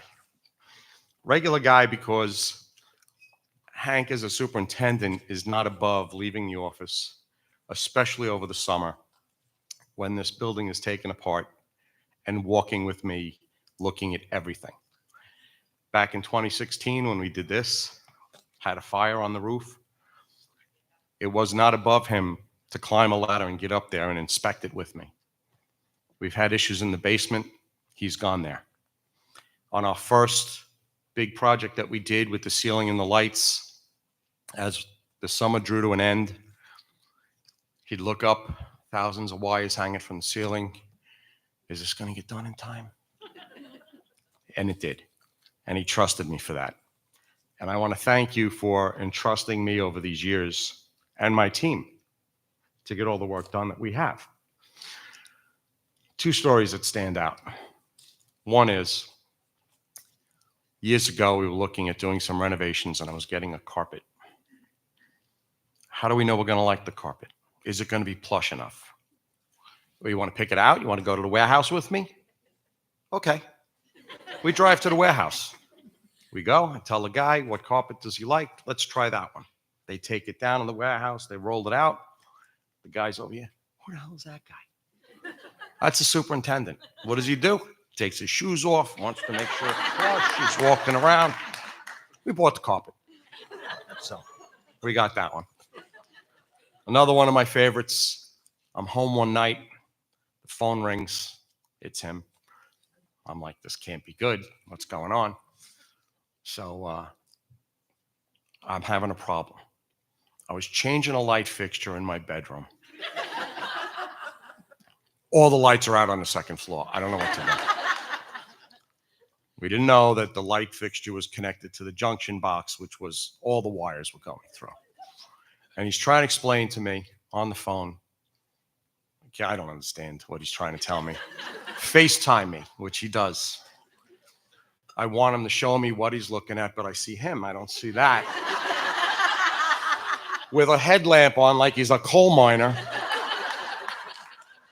But we worked on it together like a surgeon. He put all the wires back together. We had the lights lit. So I want to say thank you for being a friend, being a leader, being that regular guy, trusting me and my team to do the work we do, allowing us to keep your lights on and these lights on. Thank you.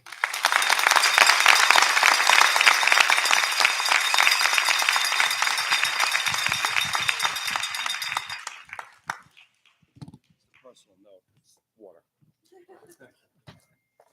Oh, geez. I got it. Don't worry about it.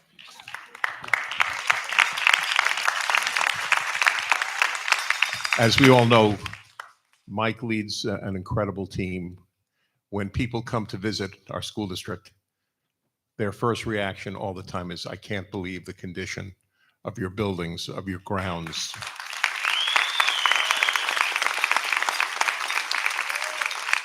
We have the most incredible staff, our buildings and grounds custodial staff, the most incredible staff. They too are part of the Jericho family that feels this is their home and they want it to look like their home for our kids. And that's all under Mike's leadership. Two things, Mike, I still have your cell phone number that I'll be able to use the next time the lights go out. And for my wife's sake, please tell her I only went 2 steps up that ladder. Rounding out our recognitions this evening for another retiree who we're going to miss tremendously. We'd like to take a minute to honor John Mankiewicz.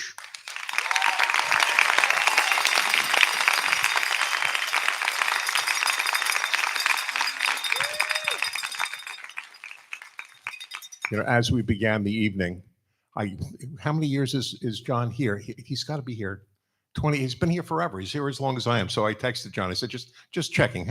How many years is it, John? Is it 20? No, Hank, it's 15 years. So for the last 15 years, John has been with us. And for those of you who have been along for the last 15 years, along for that ride, there are such amazing and significant changes that have taken place in every place that John touches. Our physical education program, our elementary physical education program, is entirely different and more inclusive today than it was 15 years ago. Our middle school and high school programs have expanded tremendously, where our kids have choices in the activities that they involve in. Our kids now look forward to physical education.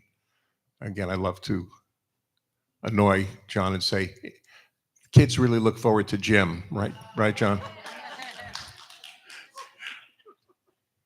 Our physical education program, K-12, is entirely different than it was, and that's with John's hard work to update what we do, whether we're talking about 4-year-old kids or 18-year-old kids.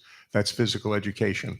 Our health curriculum has updated, and in today's world, if you look at our health curriculum, it is up to date. We are teaching our kids and enlightening our kids about current topics, important topics that our kids need to be made aware of. And as they are in many of our subjects, John has ensured that in our health classes, we're dealing with sensitive issues, but important issues for our kids. Our athletic program today is entirely different than it was 15 years ago as well. We've expanded the number of teams that we offer. We have seen an increase every year in the number of kids that participate in our sports programs. Our reputation in the last 5 years has improved in terms of districts wanting to play us for homecoming. I was waiting for that one, all right? They don't want to play us for homecoming anymore. The expanse of our athletic program is incredible. And one of the things that I'm sure many of you are not aware of, I'm very active in Section 8. John is one of the voices within Section 8. Section 8 is the organization that runs all of the athletic activities in Nassau County. John's voice is one of the respected voices And how many times I have heard, have we checked in? What does Mike think about us expanding this or expanding that or changing this? He is a well-respected member of the Nassau County Section 8. And I've heard from many of the members and leadership in Section 8, John is going to be a huge loss, not only to the Jericho athletic program, but to the Nassau County athletic program. John has been a loyal and hardworking administrator in our district for all 15 years. He is that one person where we need a volunteer to do this or to do that, or to go here, to go there. Hey, John, how about being a high school AP for a while? Seriously? However, the answer was, wherever you need me, I will go there. John, you have been an incredible colleague for all of us, and you will be sorely missed, and we wish you all the best as John moves on to become the Assistant Athletic Director in the State College School District, which is obviously the school district that supports Penn State University. We said this to John. I said, I expect in a year you'll be the athletic director in the State College School District, and maybe a year later you're going to be the athletic director at Penn State University. And with that, I also say to John, I fully expect 2 tickets to Penn State football games.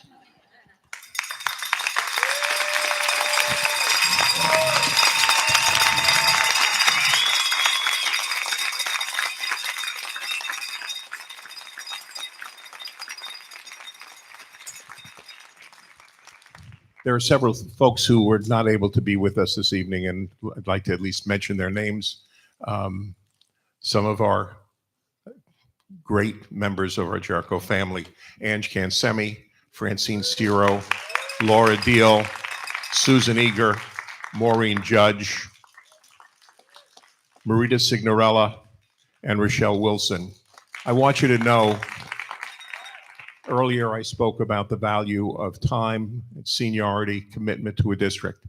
Tonight we are honoring almost 600 years from those people who are retiring this evening. To our retirees, you will all be sorely missed. You are part of the Jericho family, and you're part of the fabric that built this community, that built this school community. And we appreciate every ounce that you've given to us, and we wish you long and a happy and healthy retirement.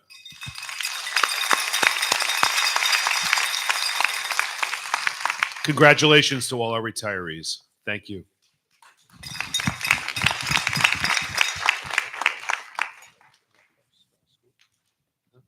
Anybody who would like to depart before we get into the...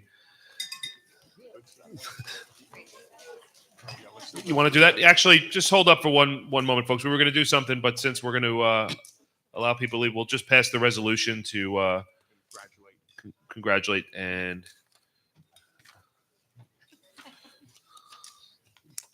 process the retirees. Just one moment. Yeah, it's right there. Yeah, we'll just take the first one. Recommended motion. Whereas retirees have had continuous service and provided dedicated service to the children of Jericho and have been capable, cooperative, and loyal member of the staff, be it resolved that the Board of Education extends sincere appreciation on behalf of this community for a job well done, and be it further resolved that the Board of Education extends honor upon our retirees who have been an important part of the history of this community. Do I have a motion? All in favor? Congratulations.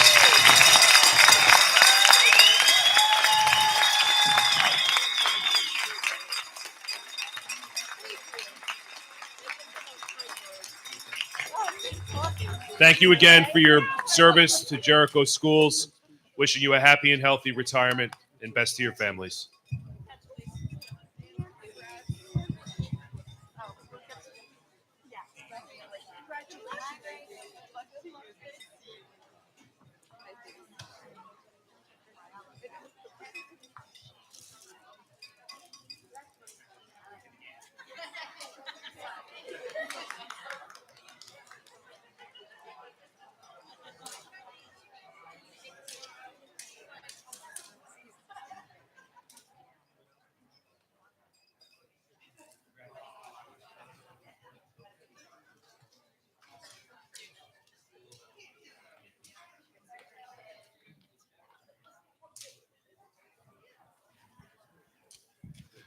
Okay.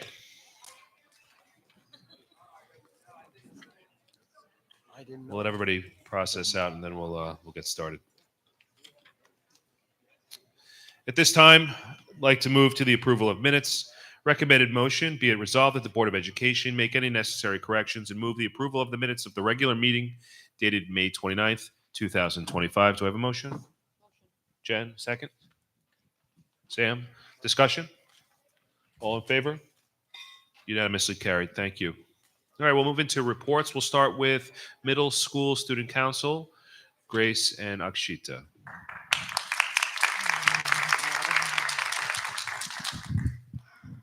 Good evening, everyone. My name is Akshita Sharma.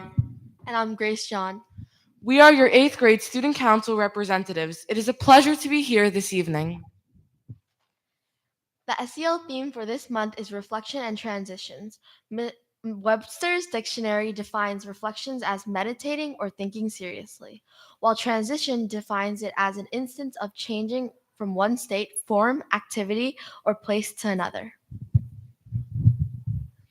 How appropriate with our upcoming moving up ceremony on Thursday, June 26th at 9:30 a.m. in the Middle School High School auditorium. And on Tuesday, June 24th, the 8th grade graduates will celebrate at the Crescent Beach Club, filled with entertainment and great food. And on Friday, June 20th, we will be taking the 8th graders to Adventureland. The middle school and high school spring choral concert was held last evening in the auditorium. It was a lovely evening. Thank you for all the participants. This week, students from the middle school went to the University of Maryland to complete at National History Day. These students have competed at school, regional, state, and now finally the national level. 7th grader Gianna and 8th graders Nathan Chen, Amy Tien, Angela Tan, and Scarlett He represented the Jericho Middle School. We look forward to seeing the results after months of dedication to their research and presentation of their projects. Earlier today, the 7th and 8th grade students will have an assembly to listen to the remarkable life and story of a Holocaust survivor, as told by Dana Arshton, a 3-time Emmy Award-winning journalist and the official storyteller for the Holocaust Memorial and Tolerance Center of Nassau County. We are so thankful for this special speaker. Dana, a Long Island native, has dedicated her career to amplifying survivor voices, and we are equally privileged to welcome Rosalie Simon, a courageous Holocaust survivor born in 1931 from a small village in what was then Czechoslovakia. We had our annual book fair June 3rd to the 5th, and perfect timing, our summer literacy leader reading program has begun. Middle school students who read 4 or more books this summer will be invited to a party in the fall in the middle school library. The 6th grade held their annual mini Olympics on Monday, June 2nd, and the 7th grade picnic will take place on Monday, June 23rd. Phew, so much going on, and the last day of school is Friday, June 27th, and the school year comes to an end, and it was a great year. We hope you have a wonderful summer. Thank you. Thank you both. I'd like to invite Caitlin and Rachel, representing the High School Student Council.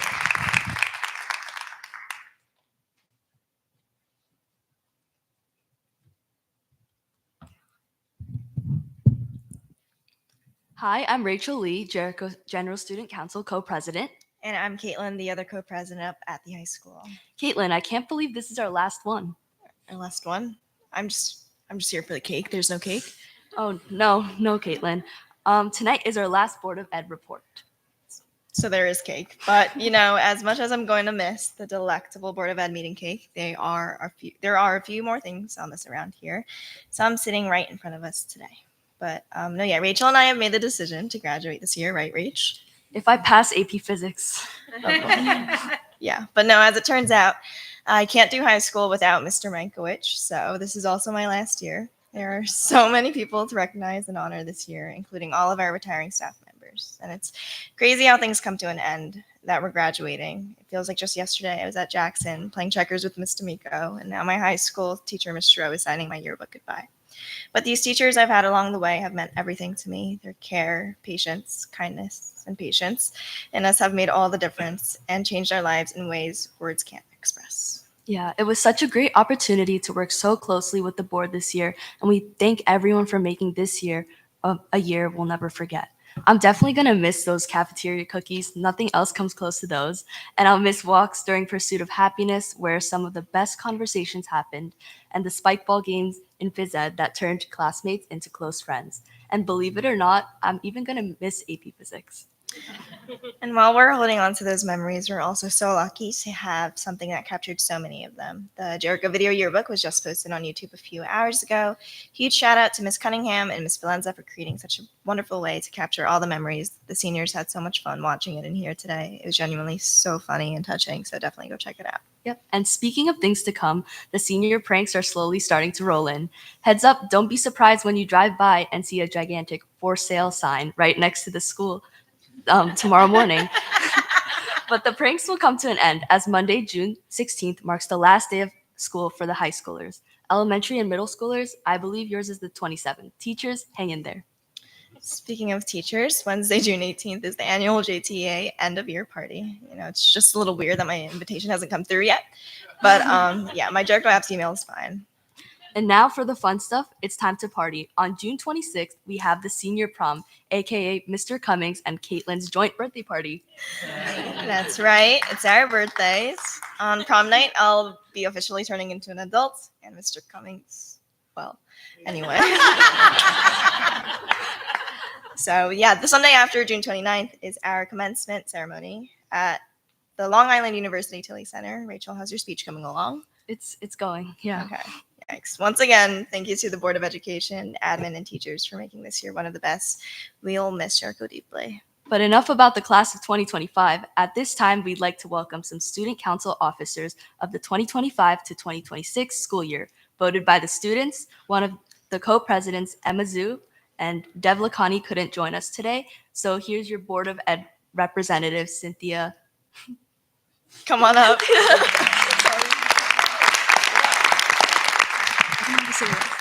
All right, they're going to give our monthly recap.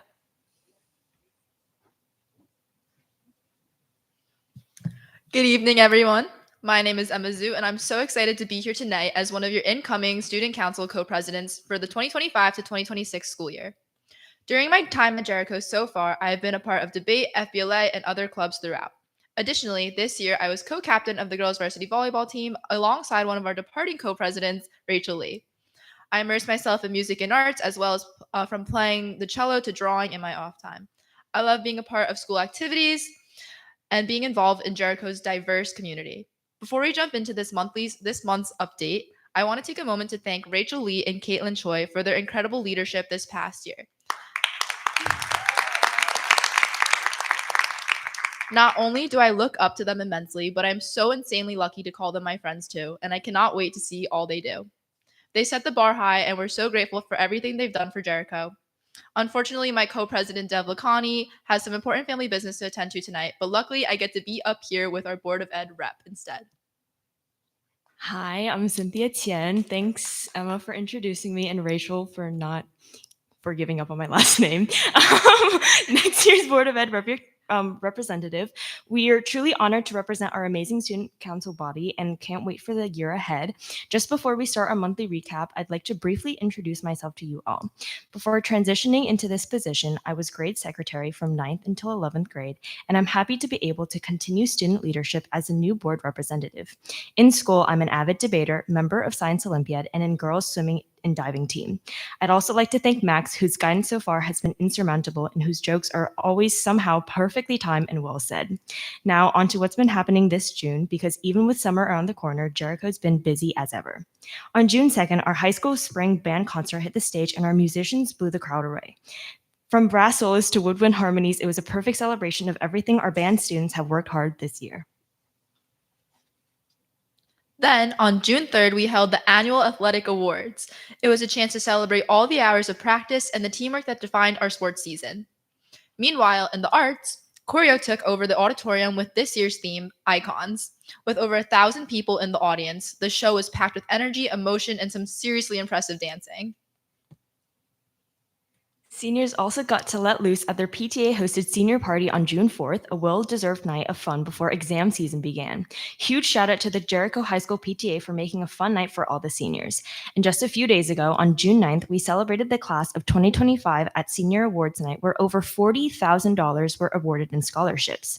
There were heartfelt speeches, proud families, and lots of well-earned applause. Now we're in the middle of Regents Week. Students are putting in for the final push. The last day of classes is June 26th, although us high schoolers get to end on the 16th, thankfully. But the countdown has definitely begun. As the school year winds down, we're so proud of our students have accomplished in the classroom, on the stage, and on the field. And we're beyond excited to work with all of you, our administration, faculty, and the Board of Education in the coming year. As our shirts say, thank you for your time, and from both of us, have a great night.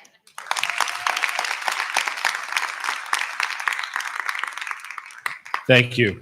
I'd like to invite Aileen Gingold from PTA Council.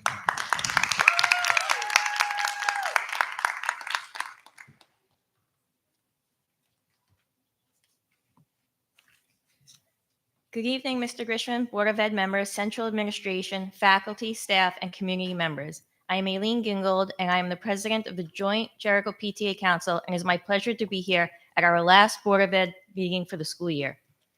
On behalf of the PTA Council, we have a few special recognitions we would like to share. First and foremost, we extend our heartfelt congratulations to all of our retirees.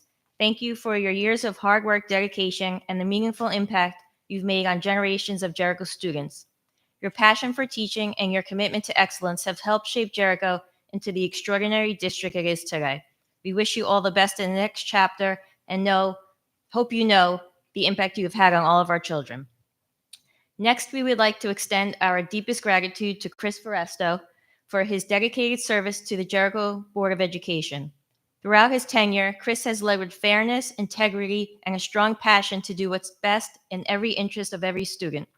He has been an advocate for education, always honoring the values and traditions that have made Jericho such a special place. His thoughtful leadership has left a lasting impact. On behalf of the PTA Council, we would like to thank you, Chris, for your time and your invaluable contributions. And finally, we saved the best for last. Pratici and I would like to take this opportunity on behalf of Council to extend a heartfelt thank you to Mr. Grishman for 30 years of extraordinary dedication, leadership, and commitment to the Jericho School District, the community, and most importantly, our children. Through his visionary leadership, Jericho has become the envy of all schools across the country and a place where success for every student is the ultimate goal. The PTA Council will miss you deeply. Over the years, we have truly valued the relationship we have built with you. Our Monday mornings simply will not be the same. When the door opens and you walk in, we always know that no matter what the meeting holds, we are in the best possible hands. Your calm presence and depth of knowledge have made you our rock and someone we trust. We are so grateful for your approachability and your tireless support of the PTA. You have not only supported us, but you have also partnered with us to enhance our schools, strengthen our community, and expand programs that enrich the lives of every student. Your legacy of compassion, collaboration, and commitment to excellence will always be remembered. While this is not goodbye, there's no one more deserving of some well-earned time for yourself. We know you will enjoy every moment exploring the world with Jill, spending time with your beautiful grandchildren, enjoying many Mets games, and embracing this next exciting chapter. If there were a Hall of Fame for superintendents, you would be a unanimous first ballot inductee, no questions asked. Thank you for everything. We love you, and we will miss you. And we have a shirt for you, so I'm going to give that to you for...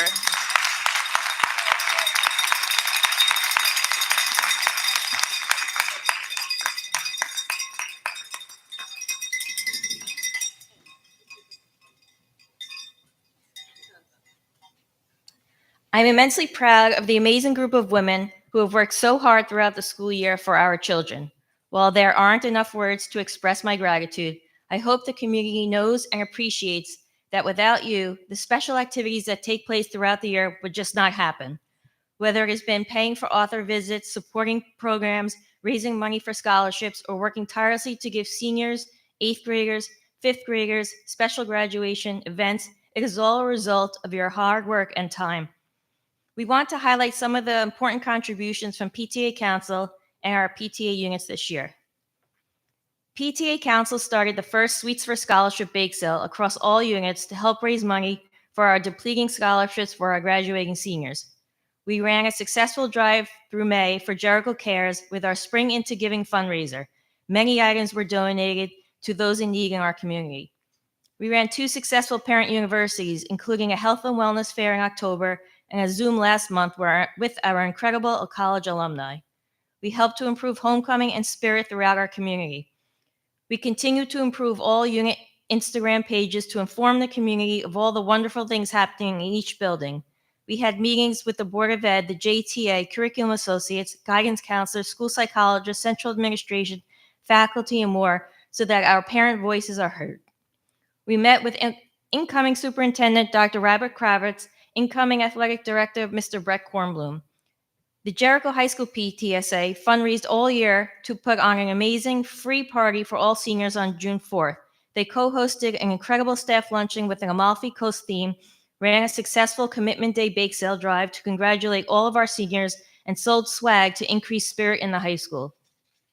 Jericho Middle School ran their annual Oveus anti-bullying kickoff, sponsored the assembly, provided t-shirts, decorations, frozen treats, necklaces, and charms.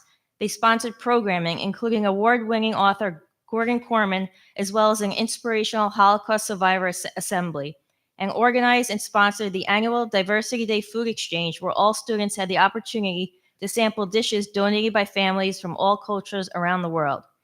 Candiac is proud to have sponsored a welcome back picnic with over 800 attendees and food trucks. They coordinated an incredible career day panel with an astrophysicist, cancer research scientist, financial planner, an event specialist, and a journalist. And they raised enough money to create device-free recess carts filled with puzzles, games, and other activities. Jackson PTA subsidized one of Jackson's largest events this year by donating $7,000 and helping 500 Jackson students, parents, and teachers enjoy a private evening at Adventureland. They hosted 3 author visits, including full-day assemblies with Doreen Cronin, Timothy Young, and Justin Colon. And finally, they transformed the Jackson Gym into a French Riviera, treating 120 teachers and staff to a themed beachside luncheon. Jeffrey Ratner, Robert Seaman brought back their fall festival with fun games and had their very first around the world, where families came together to showcase their cultures. The PTA sponsored an amazing assembly from Corey the Dribbler, who spoke about the 4 R's for success, and sponsored our Living Planet with a 19-inch blow-up globe that allowed kids to walk through and explore around the world. SEPTA had their first chess night and second robotics night, and both events were widely successful. All Abilities Month raised over $4,000 for NSASA, and schools participating in activities learning about inclusion and appreciating all abilities. And finally, this past Tuesday, SEPTA held their Awards and Recognitions Night, which is always a special evening. This year, even more, with the exceptional recognition given to seniors, retiring teachers, and honoring Mr. Grishman by naming a new snack, the Grishman Combo, that will be available in the fall. We want to thank all of our units for all of their work and wish everyone a safe and relaxing summer. And one last big thank you to Mr. Grishman. We love and will miss you.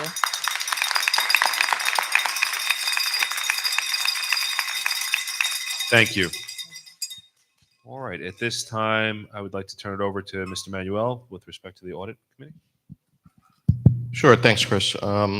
Every year, the audit committee, which is the board in its entirety, meets with our auditors. This year, just before today's meeting, met with all 3 auditors. Our claims auditor, who looks at all of the checks that the district issues, audits them. We also met with the internal auditor, who provided, I believe, 4 different audit reports on different areas in the business office, in benefits, etc. And we also met with our external auditor, who was talking about the plan of the financial audit, which takes place over the summer. The claims auditor and the internal auditors, who actually had reports to provide at this point, gave us glowing remarks. We had 0 recommendations and 0 issues in all of the areas that they looked at. And I want to, of course, thank Melissa Lee Without our hard work, we wouldn't have such great success in the audit reports. And the auditors both said that they just don't see this in other districts. So very proud of that. Thank you.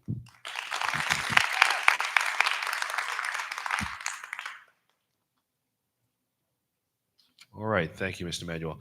Before we get to the superintendent's report, I just wanted to bring up one thing. We had a little incident this morning in the Kaniak School parking lot due to aggressive driving by a parent, and there was a small fender bender. Fortunately, nobody was injured. Dr. Sapienza and administration immediately addressed it, but it's become a little bit of a recurring issue, particularly during parent drop off in the morning. I know people, tend to be in a rush. They want to get their kids to school on time. Where there's a disconnect is when people start driving aggressively. I've personally witnessed parents trying to pass in a single lane drop off lane, trying to pass on the left. We need to remember why we're there and be mindful that kids are getting out of these vehicles. I will say that the safest way for kids to get to school is via the school buses. Many families choose to drop their kids off. I'm one of them. But I do think we have to remember that, nobody's going to get in trouble for being a minute or two late. And we have everything to lose by driving aggressively or by texting or not being attentive. So I would just ask everybody to please be careful. Fortunately, nothing came of it. But I never want to see us be in a position where somebody's injured, particularly one of our children. So just please be mindful of that. With that, Mr. Grisham. And I appreciate your comments, Chris. I know that we've had concerns not just at the Kaniak building, but at all of our other buildings in terms of vehicle safety and especially during drop off. And I know that continues to be a significant area of concern. I know that our security personnel and our custodians try to manage our incoming traffic as best they can. But again, we get regular reports of parents in a rush and not being as careful as they should. And it's something that I think as we come into the new school year, we need to monitor carefully. And our district does have the legal authority to remove the driving privileges of somebody who drives unsafely on school property. And I think that's something that we need to take a more serious look at in the coming year. So our enrollment as of June the 6th is 3,332 students. Again, the month of June is a month of celebrations, the season of awards, and again, an opportunity where we highlight our students and we highlight our staff members for so many accolades. You've heard from our middle school and high school student council reports, some of those highlights, and I want to underline a couple of them. Dana Arshand was here today with a Holocaust survivor, and the kids talked about Dana as a 3-time Emmy Award winner. Dana is a Jericho graduate, and she is a member of our Hall of Fame, and the work that she's done in working with Holocaust survivors and highlighting their stories is just so important to our history, and so important for us to continue to share with our students. And Dana and her guests today did an incredible job. You walked into the auditorium, and there probably were 700 or 800 kids in here, and you could literally hear a pin drop when they were sharing their story. And again, just a shout out to the middle school for bringing Dana and maintaining a regular relationship with Dana. Also, again, choreo, our research symposium, so many activities to highlight. And again, Eric sharing with us just today some of the national accolades for our National History Day students. And I expect to hear more from Eric in the coming day or two and the successes of our kids. One of the things that we wanted to talk about this evening, and I've asked Ivy to prepare some comments and do some research. Our students over the last couple of days took a new Regents exam, both in earth science and biology. We heard concerns from our teachers, we heard concerns from our students, we heard concerns from our parents regarding the test and the development of the test. So I'll have a couple of comments after Ivy, if you could just talk to us a little about the history and kind of bring us up to today. First and foremost, I do want to say that we are equally as upset and as frustrated as our students were. The state did not follow through on what we were told. We are well aware that our content was clearly covered, so we knew we had that very much in place. However, students had to apply their knowledge in new situations, analyze data they have never seen before, take in new information on the spot, and apply it to problem solve and draw conclusions. There was a ton of things wrong with this exam. We are well aware of all of them. Kim Libertini, our curriculum associate for science and technology, spent the entire day yesterday auditing this exam after it was over. Because we heard the feedback. We heard from the students, we heard from parents, we heard from teachers. The test is still embargoed. It remains embargoed for 7 days after the administration. The basic answer key for raw scores is out. However, the scale of how the answers transition to actual scores is not available yet. We won't see that until the last week of June. We plan on fighting for our kids. We want to do what's right for our students. We know how hard they worked. We know they were well prepared. And that is our plan. However, we don't know what that is yet because we have not yet heard back from the state. All of the raw data does not have to be into New York State until the end of the day tomorrow. So they have not had an opportunity to analyze results, what school districts are looking at. We will be providing very specific feedback to the New York State Education Department. We have a lot to say, and we have very specific data to share. We are asking that you do the same. We want parents to help us make our point. We know that these comments will be coming from every school district that administered this exam from across the state. We understand how difficult it was. Again, the content was directly covered. It was fair as far as content was concerned. The other pieces, not so much. But I promise you, we will be doing everything within our power to help our students continue to shine. So with that, I just do want a little bit of background information. These new standards, science standards, were adopted by the Board of Regents in 2016. We started implementation in 2017. So our present 8th graders have been exposed to these standards since 1st grade, which is why we chose to administer this exam. We knew they were prepared. The content was absolutely covered. As Kim spoke to science directors across the county, across Suffolk County, everyone felt the content was fair, but I think we are all on the same page as to how our students walked out of this exam. So again, we plan to do whatever we can. However, we don't know what that is yet because we have not heard back from the state. So with that said, any specifics, please contact me. I would love to sit down. Kim would love to sit down and explain in more detail, what we know to this point, which right now is not very much. We just know what the issues were with the test itself. So we are aware that immediately the state started to receive feedback from the field, both from individual science teachers, from science directors, from assistant superintendents of curriculum instruction and superintendents. We've been told that the phones have been ringing off the hook at the state education department. This is not the first time that we've had serious concerns over a state exam. The New York State grade 3 through 8 testing, we've had serious questions in certain years about questions. If you remember the pineapple question, There have been concerns in chemistry before.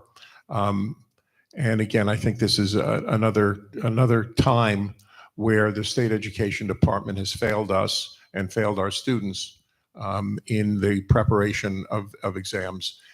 Again, we've had conversations with state ed over the years in terms of test development, and there are years that test development has been conducted by practitioners, and there are years, and again, we haven't had feedback on these two exams, especially their science exam, in terms of were these prepared by practitioners, by people in the field who understand where our kids are and how our kids are doing. So we're eager to get questions answered by the state.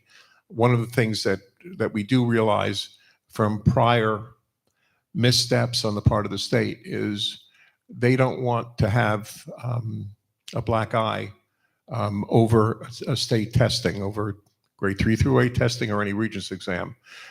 So many years ago, they went to a system of, again, I will call it what it is, curving the final test grade, where they will take the entire state's raw score and place that on a bell curve. And usually the bell curve is leaning toward the right.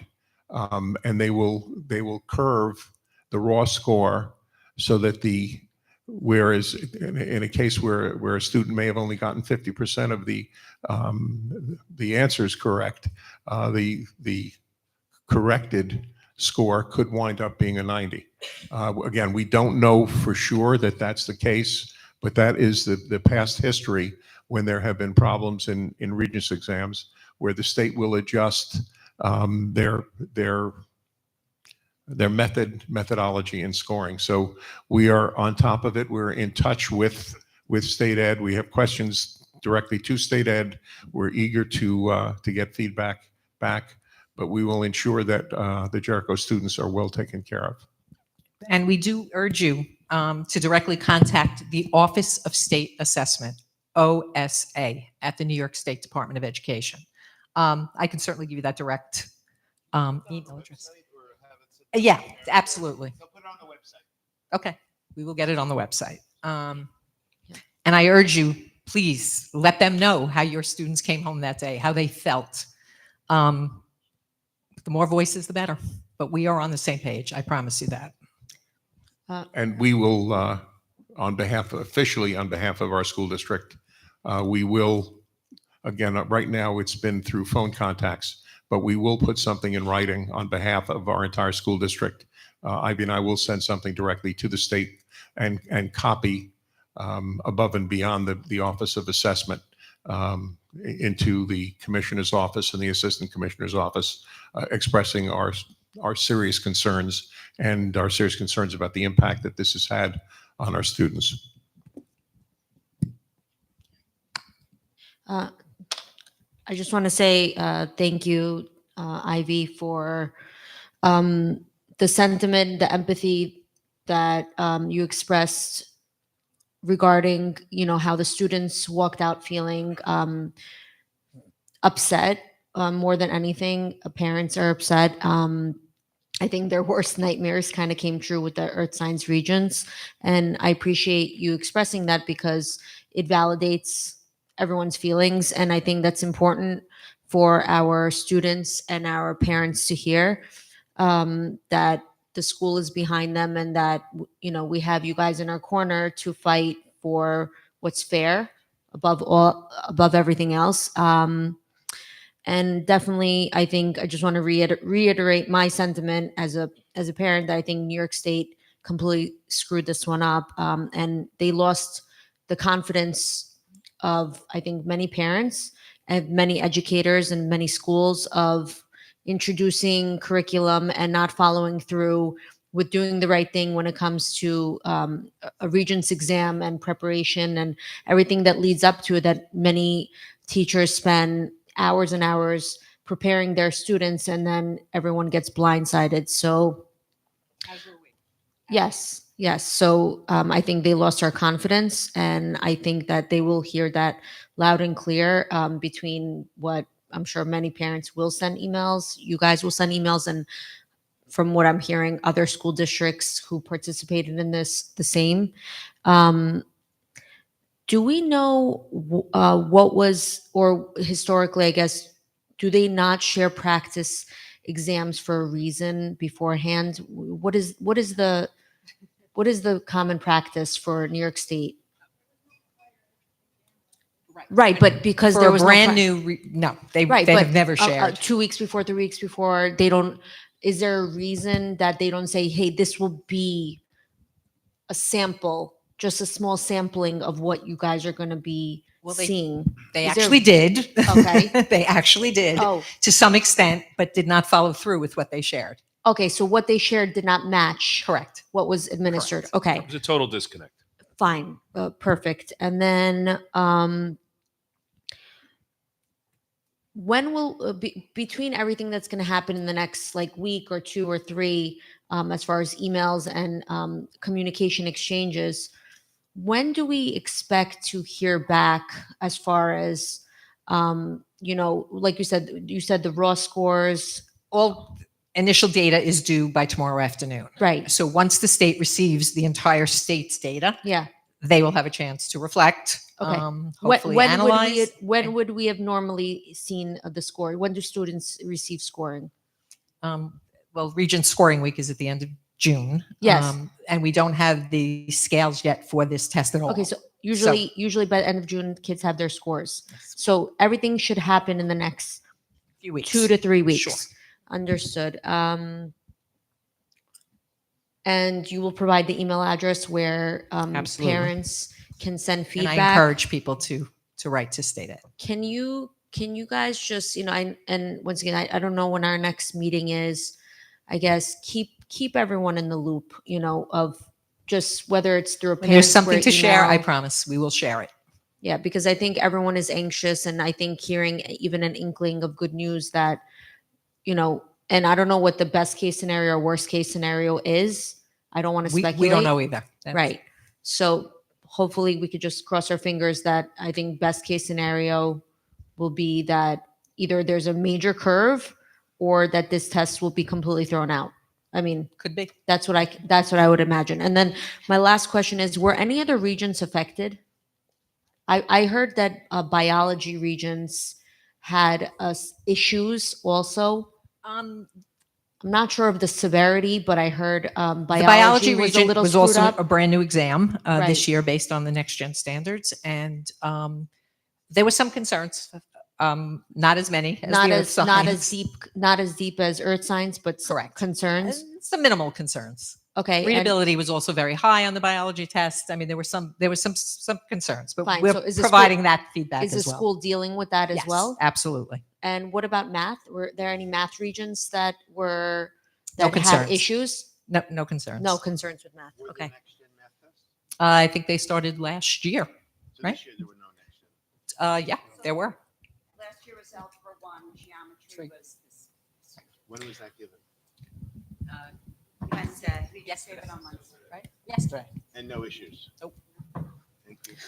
Once again, just appreciate whatever you guys are going to do to try to help the kids. Thank you. Yeah, I just also wanted to piggyback on that and just say thank you, Ivy, for validating a lot of what us as parents have been dealing with over these last few days, and intense frustration with this exam. It was a truly demoralizing experience for our children who've prepared so hard for this all year long.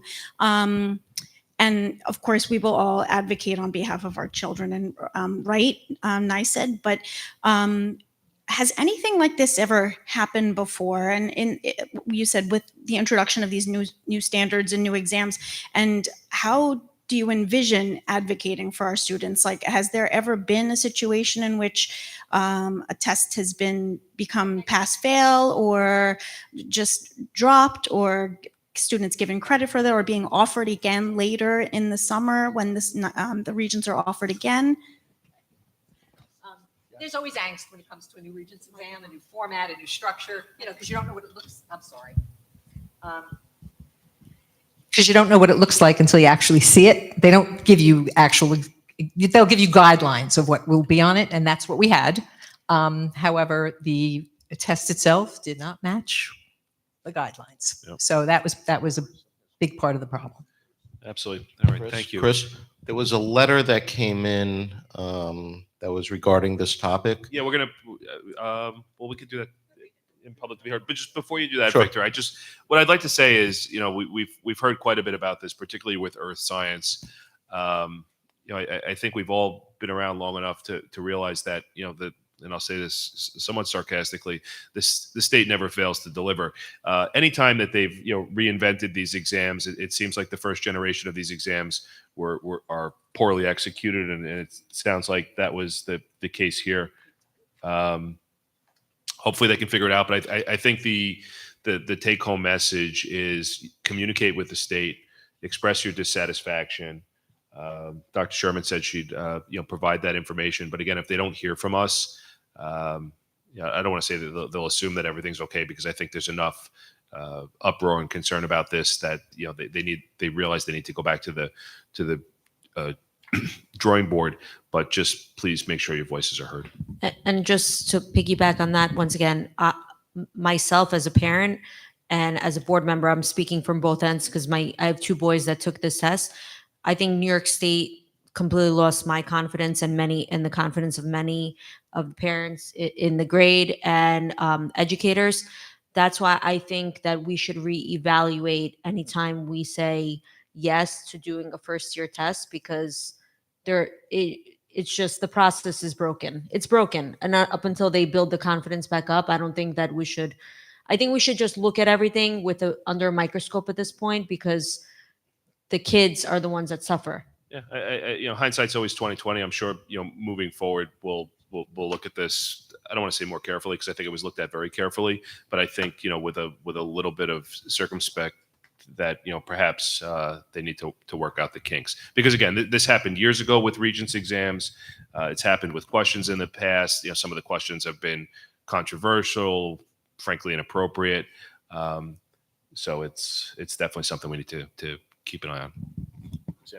Just one thing. Did the teachers or the administrators speak directly with the students, or are they just talking amongst themselves and hearing from the parents? Don't worry about it. Like, have the teachers in the classroom actually said, guys, girls, you got screwed over by the state, and this isn't on you? And not that language, but essentially, have those conversations been had? And because again, The teachers each have, when the students return the next day, the teachers praise the students for their hard work and perseverance in a test that was most challenging. They acknowledge the level of difficulty that the test presented to the students and the level of frustration that was in the room and that was being voiced by each of the students with regards to the various questions. They also, praise the students for the level of earth science knowledge that they have moving forward, and recognize the fact that the foundational skills for them to succeed in other courses that will have all of these standards that will be built upon in upper level APs and other things are all there, and that their hard work is not for naught.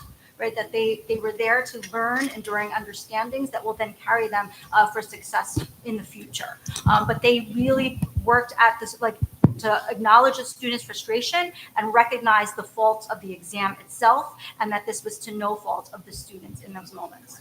thank you, Mrs. Libertine. Sounds perfect. Thank you.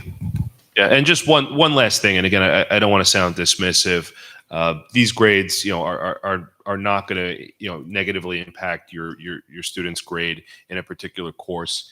And the other part of this, and again, I don't want to sound dismissive, is I've sat on many committees over the years, scrutinizing transcripts and making admissions decisions, and at no point did a grade on an individual Regents exam factor into a kid getting into a program or a college or a medical school or a training program. Again, I don't want to dismiss the magnitude of this, because it's upsetting, and the last thing I want to do is make people feel like we're not looking into this, but people need to communicate with the state, and that's what's most important. Thank you. Chris, I know I understand you're not being dismissive, and we do have a no harm policy, but once again, one grade won't make or break a student for sure, but definitely these grades, if they stick, they're there for the whole. I understand what you're saying. It could be viewed on both ends. It's definitely something that really needs to be taken very, very seriously. And I know that our school will do everything they can in their power. Yeah. All right. I'm just going to go. I'll just read the opportunity for public to be heard, Kenny, and then you can speak. Opportunity for public to be heard. Please note if you'd like to make a comment or ask a question, please tell us your name and affiliation. If you are representing a specific group, if you would like your statement to be included in our board minutes, you must hand in a written copy of your remarks to the district clerk, Victor Manuel, immediately before speaking. And trustee-elect, Mr. Chan.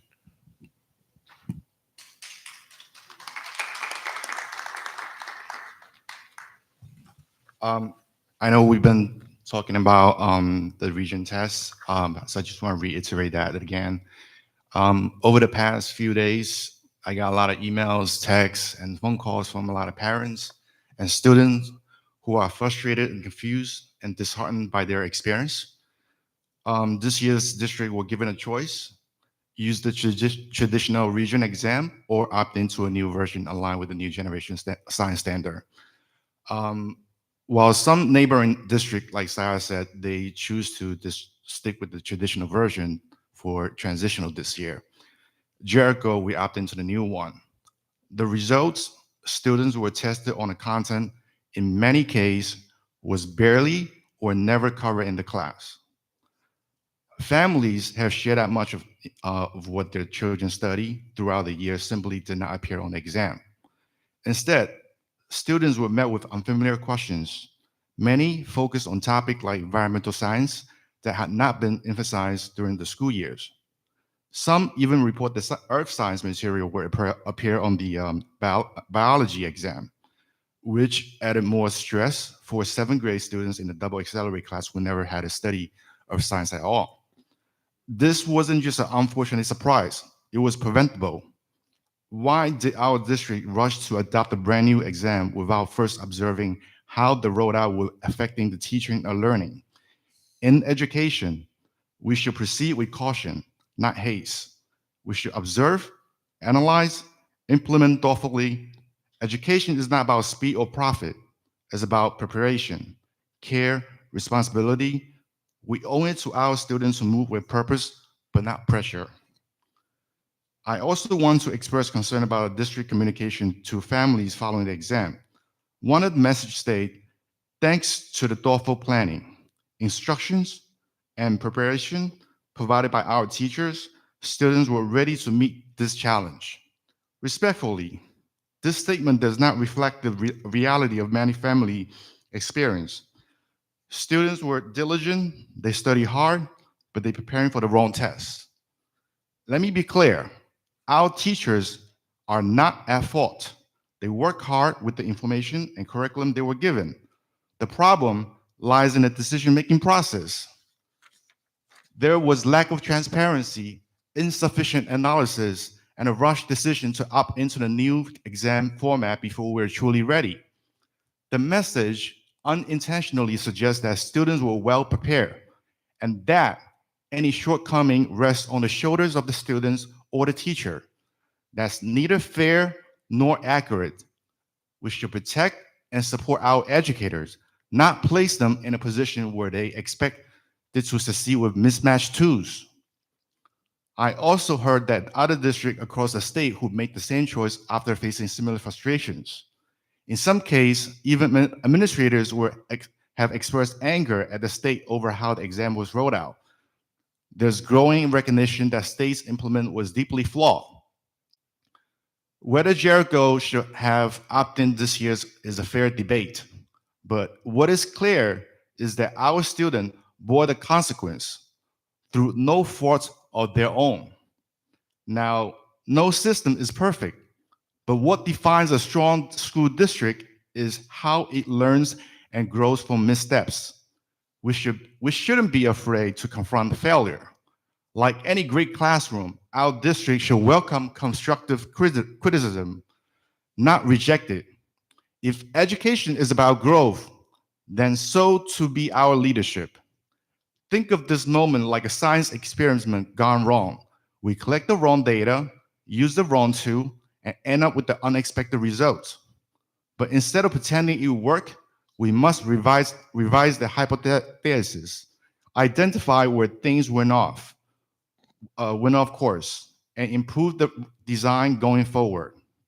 That's how real progress happens, not by avoiding mistakes, but learning from them. So going forward, I strongly urge our administration to advocate to the New York State Educational Department the following: petition the state, invalidate or exclude this year's region exam scores from the final score grades and its transcript, because the student was tested on a topic they were never taught. Also, a district-wide no harm grading policy affecting the children's. Demand transparency guidance and support on curriculum alignment, future testing expectations, so the students can be fully prepared. Ensure that no future curriculum or assessment change are adopted without clear, confirmed alignment between instruction, materials, and evaluation. And I want to add that next year we also have chemistry and physics. Perhaps we need to review that and take a caution on the next test. I'm speaking tonight not only as a board member elect, but as a parent, as a representation of the families who feel they were left out of the decision-making process. We want our children to be challenged, but that challenge must be fair. It must be grounded in preparation and clarity. Our teachers deserve reliable guidance.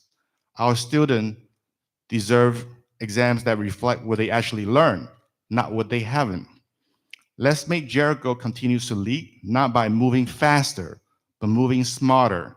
Let's be a district that listens, learns, and grows.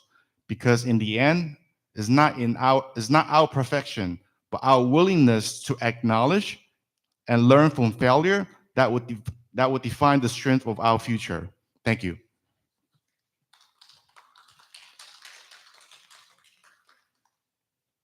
Thank you. Fran? Hi, Fran O'Connor. As president of Jericho Cares, I would like to thank PTA Council for having the toiletry drive. Thank you to the buildings who house the donation boxes. Thank you to Denise Nash for help coordinating. Thank you to the community members who donated. All of your donations will go directly to help families in need. So thank you again very much for your support. Then Hank. So when I moved here in 2011 and I started the first Girl Scout troop, since I believe Marissa Lawrence had one, that was a long time ago, you always showed support for Girl Scouts. And you were always there whenever we needed anything. Then in 2020, when I started Jericho Cares, again, always showing your support. You have shown me and the community what it means to be kind and empathetic. And I'm getting emotional, I'm sorry. I truly appreciate all the support you have given me and the community. Congratulations. We will miss you so much. Thank you.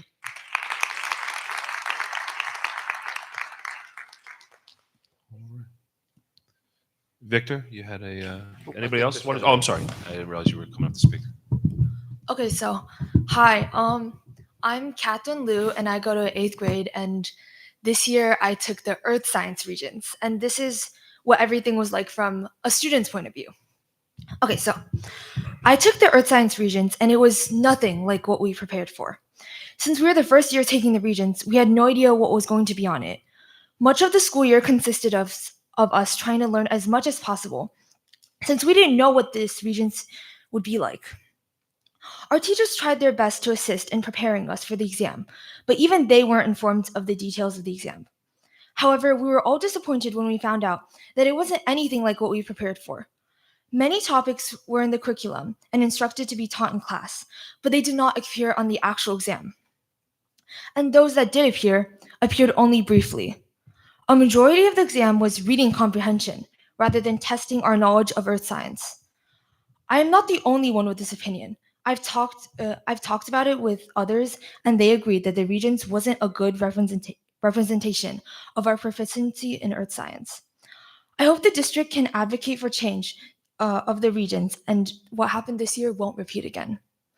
I'm glad that the district noticed the situation. Please keep us posted. We really need a good summer. Thank you. Thank you.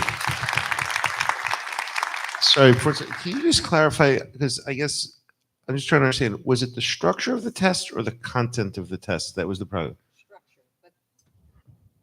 Sounds like both. But However, the the content was wasn't. so vast that they chose to use so little of it, and our kids studied everything. A year's curriculum well, it was more than a year. Years curriculum to prepare for this exam, and they just used such a narrow piece of what the children learned. So they would have used like 2 days worth of what our kids learned. Correct. And that was 90% Correct. of the test. Yeah. Got it. But it was mostly structure and content. Correct. And also reading level, the expected to have there's a 12th lot. grade That's knowledge, just a part of it. vocabulary. The state came up real short here. Real folks. short. I mean, so we're gonna address it, but I will implore all of you to please reach out and express your extreme dissatisfaction and make sure they know where you're writing from. Mr. Manuel, up. Hi, this is Len Chen. I'm an 8th grade student's parent. So I just want to, I really appreciate, I think it's really healthy. Something happened right away. The community and the board and the teachers, everybody start to talk it right away. So I think it's a good sign for the community. That's first of all. I appreciate everybody's quick response on that. Now I just want to ask some quick question. Number one, who gonna make a decision how Regent score show on the final transcript? Is that by our school district, or is something have to be done by the New York department? Like by the end, if we say we're gonna give a pass or fail or optional, who make that decision? How the score show on the transcript? That's dictated by the state. Okay, understood. Thank you. I guess the next one, which is going forward, just kind of like iterate again what Kenny said before. I guess a decision process we need to look through. We'll learn the lesson. Well, other districts may take the old version and look at how the new test is going to be and make a decision go on to next year. Going forward, we might have to be a little more cautious on that. That's just.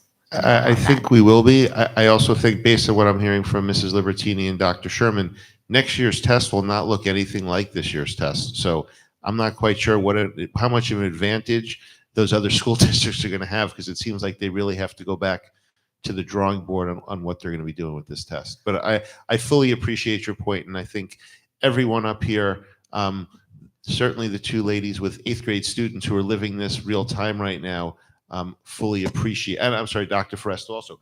3 parents with 8th graders, I apologize, are living this and are extremely sensitive to the concerns that you and the parents who have written us and the parents who have called us and texted us have going on. Right. But the only point I would say that is, as a leading school district, we want our students to be learning the latest curriculum, and the next gen stuff is the latest curriculum. But as everyone up here has said, the state just blew this on us, and we're going to work to fix it. Understood. Last thing, I think for Jericho, instead of waiting for what the state gonna say on this, what is our suggestion? What I try to say is Jericho have our own voice to say, okay, we think it should be a pass-fail, or we think it should be curved in a certain way. So instead of waiting for state telling us and we don't like their ideas, can we, from Jericho, thinking what's the best way in the current situation and present that to the state? I think she's asking what is going to be our suggestion, or are we going to wait for the raw scores? We need to wait to see what the state says. Listen, the state may say we're throwing this out and it doesn't count at all. So then there was nothing for us to do. They You know what I could mean? say we it's have all- to see what the state says. I mean, we're providing feedback on the exam itself immediately.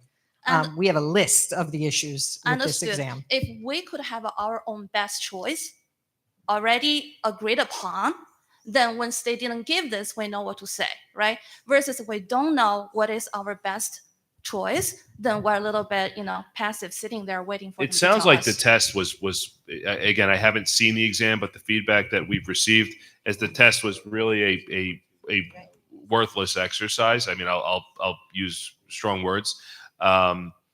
So, I also don't want to be hypocritical. So, we all say that this test was terrible. We put kids through something they shouldn't be put through, but there's going to be a huge curve. Everybody gets 100, so we're okay with it. I don't think that's the right answer. I think Right. that I guess it's not necessarily the right answer, right? What but everybody if- would like 100s, but we shouldn't be that either. We should say, listen, this test was not an accurate measure of what the kids should have been tested on. That's what she's saying. Let's advocate No, for our own choice. Precisely, yeah. So I think, I think, having written exams over the years, I mean, a good exam is a challenging exam where you have a good distribution of scores. The kids or the people who you think you're going to do really well tend to do really well. The people who are going to be in the middle of the pack tend to be in the middle of the pack. But to give an exam that just absolutely decimates everybody, and then having to put a huge curve to kind of bring the distribution where it should be is not the mark of a properly constructed examination. And I would defer to our educators who do this day in and day out and have been doing this for years. But I think my opinion, and I'm going to write a letter, is that the exam should essentially be a research project at this point, and that it should be thrown out. I doubt they're going to do that, but I don't have a word in that. I'm not in the room making that decision. Right. All I'm saying is if we know what we want, I think we're in a better position. That's all. Thank you.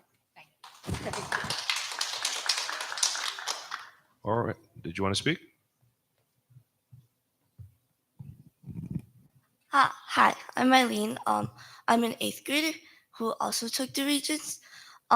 This is my thought on the Regents. So, when I took it, I was studying. I wasn't really sure what to study, but I trusted the materials, and I thoroughly went through all of it. And I thought that if I studied more and if I memorized every material, I thought I would get a good score. But when I was taking the test, I found myself just staring mindlessly on the test thought list. So I was pretty unsure, and I didn't really believe what was happening because everything I studied had basically gone to waste.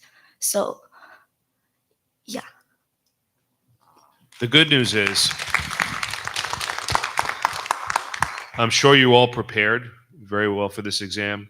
I know you were taught the material, so at least you retain that knowledge. And at the end of the day, I mean, these exams are unfortunately a part of what we all have to do. But what goes on in the classroom, the interactions you have with your friends and the students in the class, and the interactions you have with the teacher, and the knowledge you gain is really what you're taking away from all this. So we'll work through the politics of state education and this poorly written exam. But the real good news in this story is that you guys learned earth science, and you have that information, and you'll be able to take it with you. So let's not lose sight of the fact that you learned something this year, and that's why you're here. Okay. All right. Let's we have some emails, Mr. Manuel. Thank you. First one is from Mr. Barini. I struggled with that whether to send this, but I've decided to. This is my last and final attempt to make my point on this issue as clearly as I can. After last night's meeting, the contradiction is no longer subtle.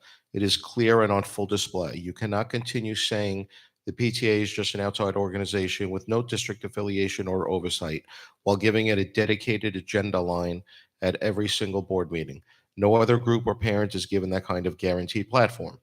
At the same time, the PTA is using the school name, the branding, and district property. They are listed on the official website. They speak at every meeting as if they represent the entire parent body. This is not neutrality. This is institutional alignment. You cannot call them independent and then treat them as part of the district whenever it is convenient. If the PTA is a private organization, then any parent or group of parents should be able to create an alternative PTA, use the Jericho name, request their own line on the agenda, and host events on school grounds. The district is setting a precedent by allowing the current arrangement to continue. The PTA is given access and influence without the public accountability that should come with it. There is no posted officer list, no published bylaws, no documented vote on how advocacy funds were spent. They operate behind Gmail addresses and make public-facing decisions without transparency.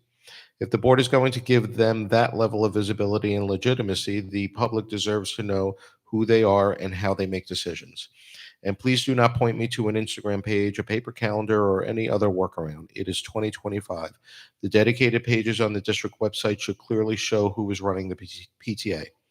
At this point, continuing to claim there is no affiliation is not credible. The district is clearly enabling one group to speak with authority while limiting access for others. That is not a fair system. Next one, also from Mr. Barini. I'm writing to request clarification regarding a recent email I received through the school communication channel Parent Square on behalf of the Jericho Educational Foundation. As I have not opted in to receive communications from JEF, I'd like to understand the basis for including me on these distributions. Specifically, I would appreciate clarifications on the following. One, does the district consider the Jericho Educational Foundation an official district-affiliated entity with authorized access to school communication platforms and contact lists? If not, can you confirm how and why JEF communications are being sent through district-managed channels? Has the district obtained parent consent to share contact information with JEF or to distribute messages on their behalf, and specifically my consent? If the district considers JEF to be an independent entity, I'd like to understand the policy rationale that permits their messaging to be distributed to families via official school systems. I also ask that pending clarification, my email address not be used for future communications from or on behalf of JEF without my express consent. Thank you for your time and attention to this matter. I look forward to your response. This next one is Mr. Grishman's response. Mr. Barini, I'd like to clarify the district's relationship with the PTAs and the JEF, as well as the role of the Director of Public Relations. For more than the past 30 years, the district has had partnerships with district PTAs, the JEF since its inception, the JAA, and the Girl Scouts. These relationships have directly benefited the students of the Jericho School District for decades. Ms. Nash reports to the superintendent of schools, and any changes to our practices would have to be directed by the Board of Education to the superintendent. The next one is from Mr. Barini. Mr. Grishman, thank you for your reply. However, your response did not address the specific current concerns I raised in my original email. By the way, you copied distros that I have no ability to email into, just an FYI if you want to forward my response to them. To clarify, I did not ask about organizations like JAA or the Girl Scouts. My questions were directed specifically at the Jericho Educational Foundation and the apparent lack of transparency, policy oversight, and consent regarding its use of district communication systems to distribute fundraising solicitations to parents. I want to be clear that this is not personal. I am not questioning your legacy, your hard work, or the positive contributions that have shaped this district. This is about the broader concern regarding governance, accountability, and proper boundaries between public resources and private organizations. For too long, informal practices have appeared to have been accepted as standard procedure. But just because something has been done for 30 years does not mean it meets current expectations for data privacy, parental consent, or proper use of taxpayer-funded time and systems. I am not questioning the value the PTA or JEF has provided to the district. What I am questioning is whether a district employee on district time and salary should be sending communications on behalf of a nonprofit that is not formally affiliated with or governed by the district. The same concern applies to PTA. If they're officially affiliated, then my FOIA request will clearly show that, and I have zero complaints. But the Board of Education cannot take the stance that they have no oversight on these entities with a lack of policy, and there is an affiliation one way or another. If JEF is not a formal district entity, then why are they allowed to use district platforms like Parent Square to communicate with all parents? What policy grants that access? Another one from Mr. Barini. For the record, I applaud the revisionist attempts at work, from the quiet edits to the JEF Bricks fundraiser page to the PTA scrubbing their political post after last week's board meeting. It's telling. This one is from Alessandra Greco. Good evening. The day after the May Board of Education meeting, when many of us were expecting a message acknowledging Kenny Ginn's election, the community instead received a fundraising solicitation for a personal tribute to outgoing Superintendent Henry Grishman. Although I'm not requesting an answer to regarding the appropriate use of publicly funded school resources at this time, we would appreciate knowing how to opt out of the future fundraising emails of this nature. Providing that option supports a respectful and inclusive community. On another note, we hope parents, guardians, and 8th grade students receive timely clarity on what went wrong with the New York State Earth and Space Sciences Regents exam recently administered. Transparency matters, especially when student outcomes are at stake. This next one is from a group of parents, Natalie and Jason Shapiro, Lauren Melanie Silverberg, Prachi and Sumit Daharia, Annetta and Lezek Dzinski, Janine and Louis Branchinelli, Arianthea Dimitriakis, Tracy Fitzgerald, Lillian Coe, Michelle Nadim, Lena Matthew, Lisa and Eaton Misalovan, Jane and Doug Smith, Nikki Spivak, Yu Ying Su, Jennifer and Leo Vartnoff, Ting Ting Wang, Sherry Weingarten, Zalu Wang, Dabo Lu, Zizian Ma, and Hung Mei Zhang. As parents of 8th grade students who recently took the New York State Earth and Space Sciences Regents exam, we are writing to express our collective concerns regarding the experience our children face. Please know that we hold our teachers and administrators in the highest regard and view them as leaders in shaping the future of education. Our concerns are not directed at their dedication or efforts, but rather at the apparent disconnect between the curriculum our children studied throughout the year and the content of the state exam itself. Another concern we have is that many parents only learned a couple of weeks ago that our surrounding schools were not moving to the new Regents exam until next year. Apparently, Jericho, unlike our neighboring school district, opted to teach the new Earth and Space Sciences course rather than continuing with the longstanding Earth Science class for another year. This decision, unbeknownst to a majority of parents, placed our students' highly valued academic records in jeopardy. Lacking any testing precedent in the subject matter, the school was placed in a position of blindly teaching a course intended to prepare students for a Regents exam. We understand that the Regents exam is intended to follow state guidelines, and we respect its role in assessing student knowledge. However, it is troubling that the majority of the tests did not align with the curriculum taught in the classroom over the course of the year. While we have heard that a few questions in the beginning and end of the exam address topics such as astronomy and tectonic plates, subjects our children studied, the overwhelmingly majority of the test focused on themes barely, if at all, covered in class, such as congestion pricing, ghost forests, global warming, and human impact on the environment. Unfortunately, critical foundation topics like rocks and minerals, weathering and erosion, geological time, Earth's formation, as well as the new reference table, which were emphasized throughout the year, were largely absent from the exam's focus. This mismatch has left students, parents, and even some teachers deeply concerned. When students emerge from a testing experience almost unanimously expressing confusion and distress, and some are even moved to tears, it signals a deeper issue. It is evident that something went horribly wrong in the alignment between the test format and the classroom curriculum. We would appreciate further clarity on what steps are being taken with the New York State Board of Regents to address and remedy this issue. While we are relieved to hear that the grade from the Regents exam will be considered a no-harm score, we respectfully asked what further measures can be taken to ensure our children are not unfairly penalized on their college transcripts for a test that wholly failed to reflect their preparation. Our children dedicated countless hours studying and mastering the curriculum they were taught, only to encounter a test that focused on entirely different subject matter. It is a widespread belief that the only way to remedy this injustice is to make this year's Earth and Space Sciences Regents optional on student transcripts. We would appreciate a prompt response confirming that this corrective measure will be implemented. Furthermore, we believe it is crucial to address not only the immediate issue, but also to ensure that future Regents exams in science are properly aligned with classroom curricula. What steps are being taken to reconcile any discrepancies and guarantee that future exams accurately reflect what students are being taught? This is vital in restoring trust in the testing process and ensuring a fair assessment of student knowledge. As parents, we deeply care about our children's education and their emotional well-being.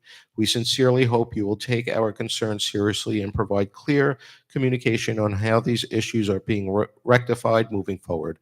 Thank you for your time and attention to this important matter. We look forward to your prompt response. Thank you. And that's it. Wonderful. All right, moving on. Number 24, acceptance of donation. Recommended motion, be it resolved that the Board of Education accept a donation of a Toshiba printer from Frontier Behavioral Services, LLC, to provide continuing hands-on learning experiences and resources for students. Do I have a motion? Jen? Second. Divya? Discussion? Thank you. All in favor? Thank you very much for the kind donation. Acceptance of internal audit report. Recommended motion, be it resolved that the Board of Education acknowledges receipt of the school district's internal audit reports from Naraki Smith LLP for the year ending June 30th, 2025, with the attachments listed. Do I have a motion? Jen, second. Jill, discussion? All in favor? Unanimous. Again, congratulations to Victor and Melissa in the business office for such a thorough and great report. Yes, and the auditors made a particular note that Jericho Schools is one of the best districts they work with respect to transparency, the ease in getting the reports that they need so they can do a thorough audit. And as usual, we came through with flying colors. So again, testament to Victor, Melissa, and the business office. Thank you. All right, number 26, authorization for board president to execute employment agreements. Recommended motion, be it resolved that the president of the Board of Education is authorized to execute employment agreements for the 2025-26 and 26-27 school years for the following employees: Michael Hahn, Desiree Clemente, Anne-Marie Corral, Rita Dolce, Melissa Lee, Michelle Stokel, David Cohen, Victor Manuel, Ivy Sherman, and Patrick Fogarty. Do I have a motion? That's the only one. Did I miss one? Oh, Michael Rubino. I'm sorry. I left one. It was on the next page for those employees. Do I have a motion? Jen, second. Jill, discussion? All in favor? Sam? Abstaining? Okay. It's going to be 4-0 with one abstention. So carried.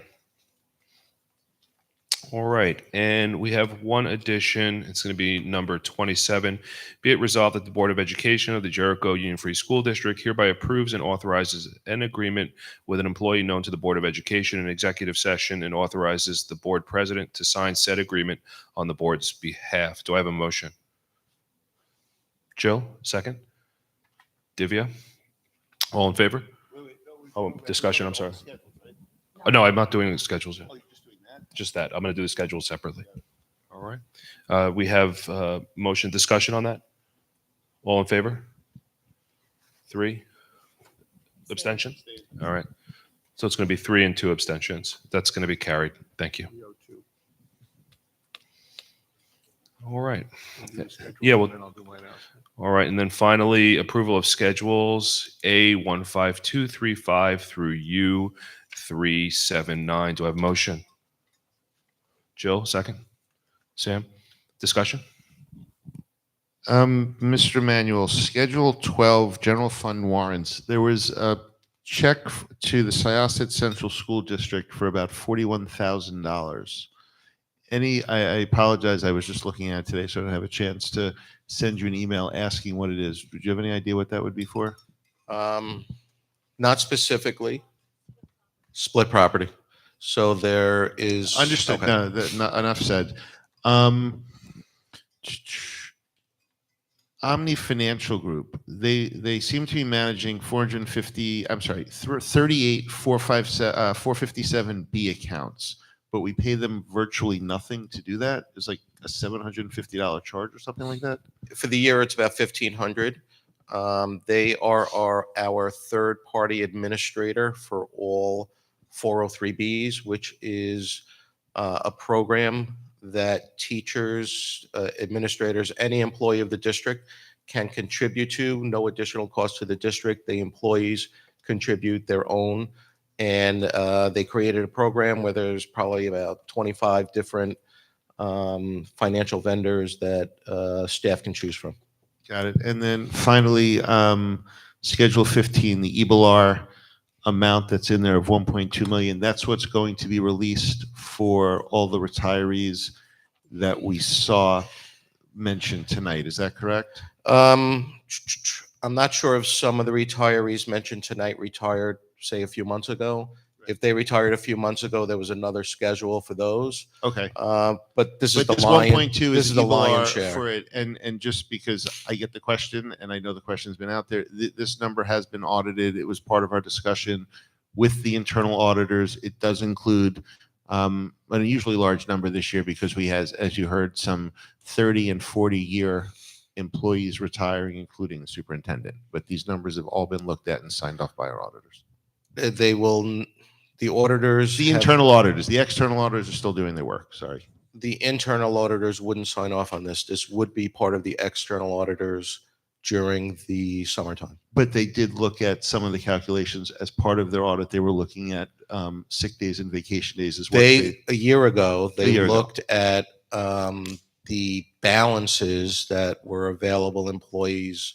For example, this person, Joe Smith, had 150 days, and they verified that they should have 150 days. And the external auditors will be confirming that $1.2 million plus whatever was on the earlier schedule. Correct. As part of their audit this summer. They do that as part of their audit every summer.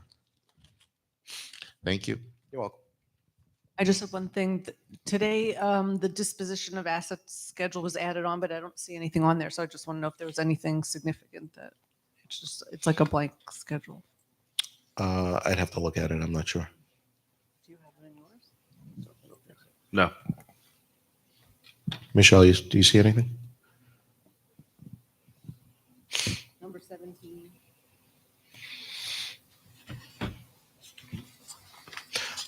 Patrick, could that be your? Are these all of the items that were in the container, or some of the old Chromebooks? So it's, Okay. it's surplus IT equipment. Correct. Okay, so end of life. Okay, perfect. All right. With that, all in favor? All right, unanimously carried. Mr. Grishman, do you want to speak? Included in the tonight's agenda, it's with a heavy heart that I announce that the Board of Education accepted the resignation of Denise Nash effective June 30th.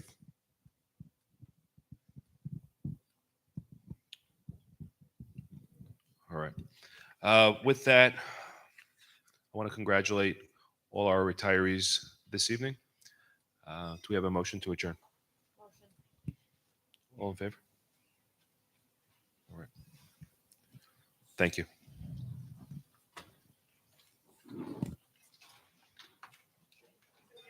Have a good night, everybody. Please get home safe. Look forward to seeing people at graduation. If not,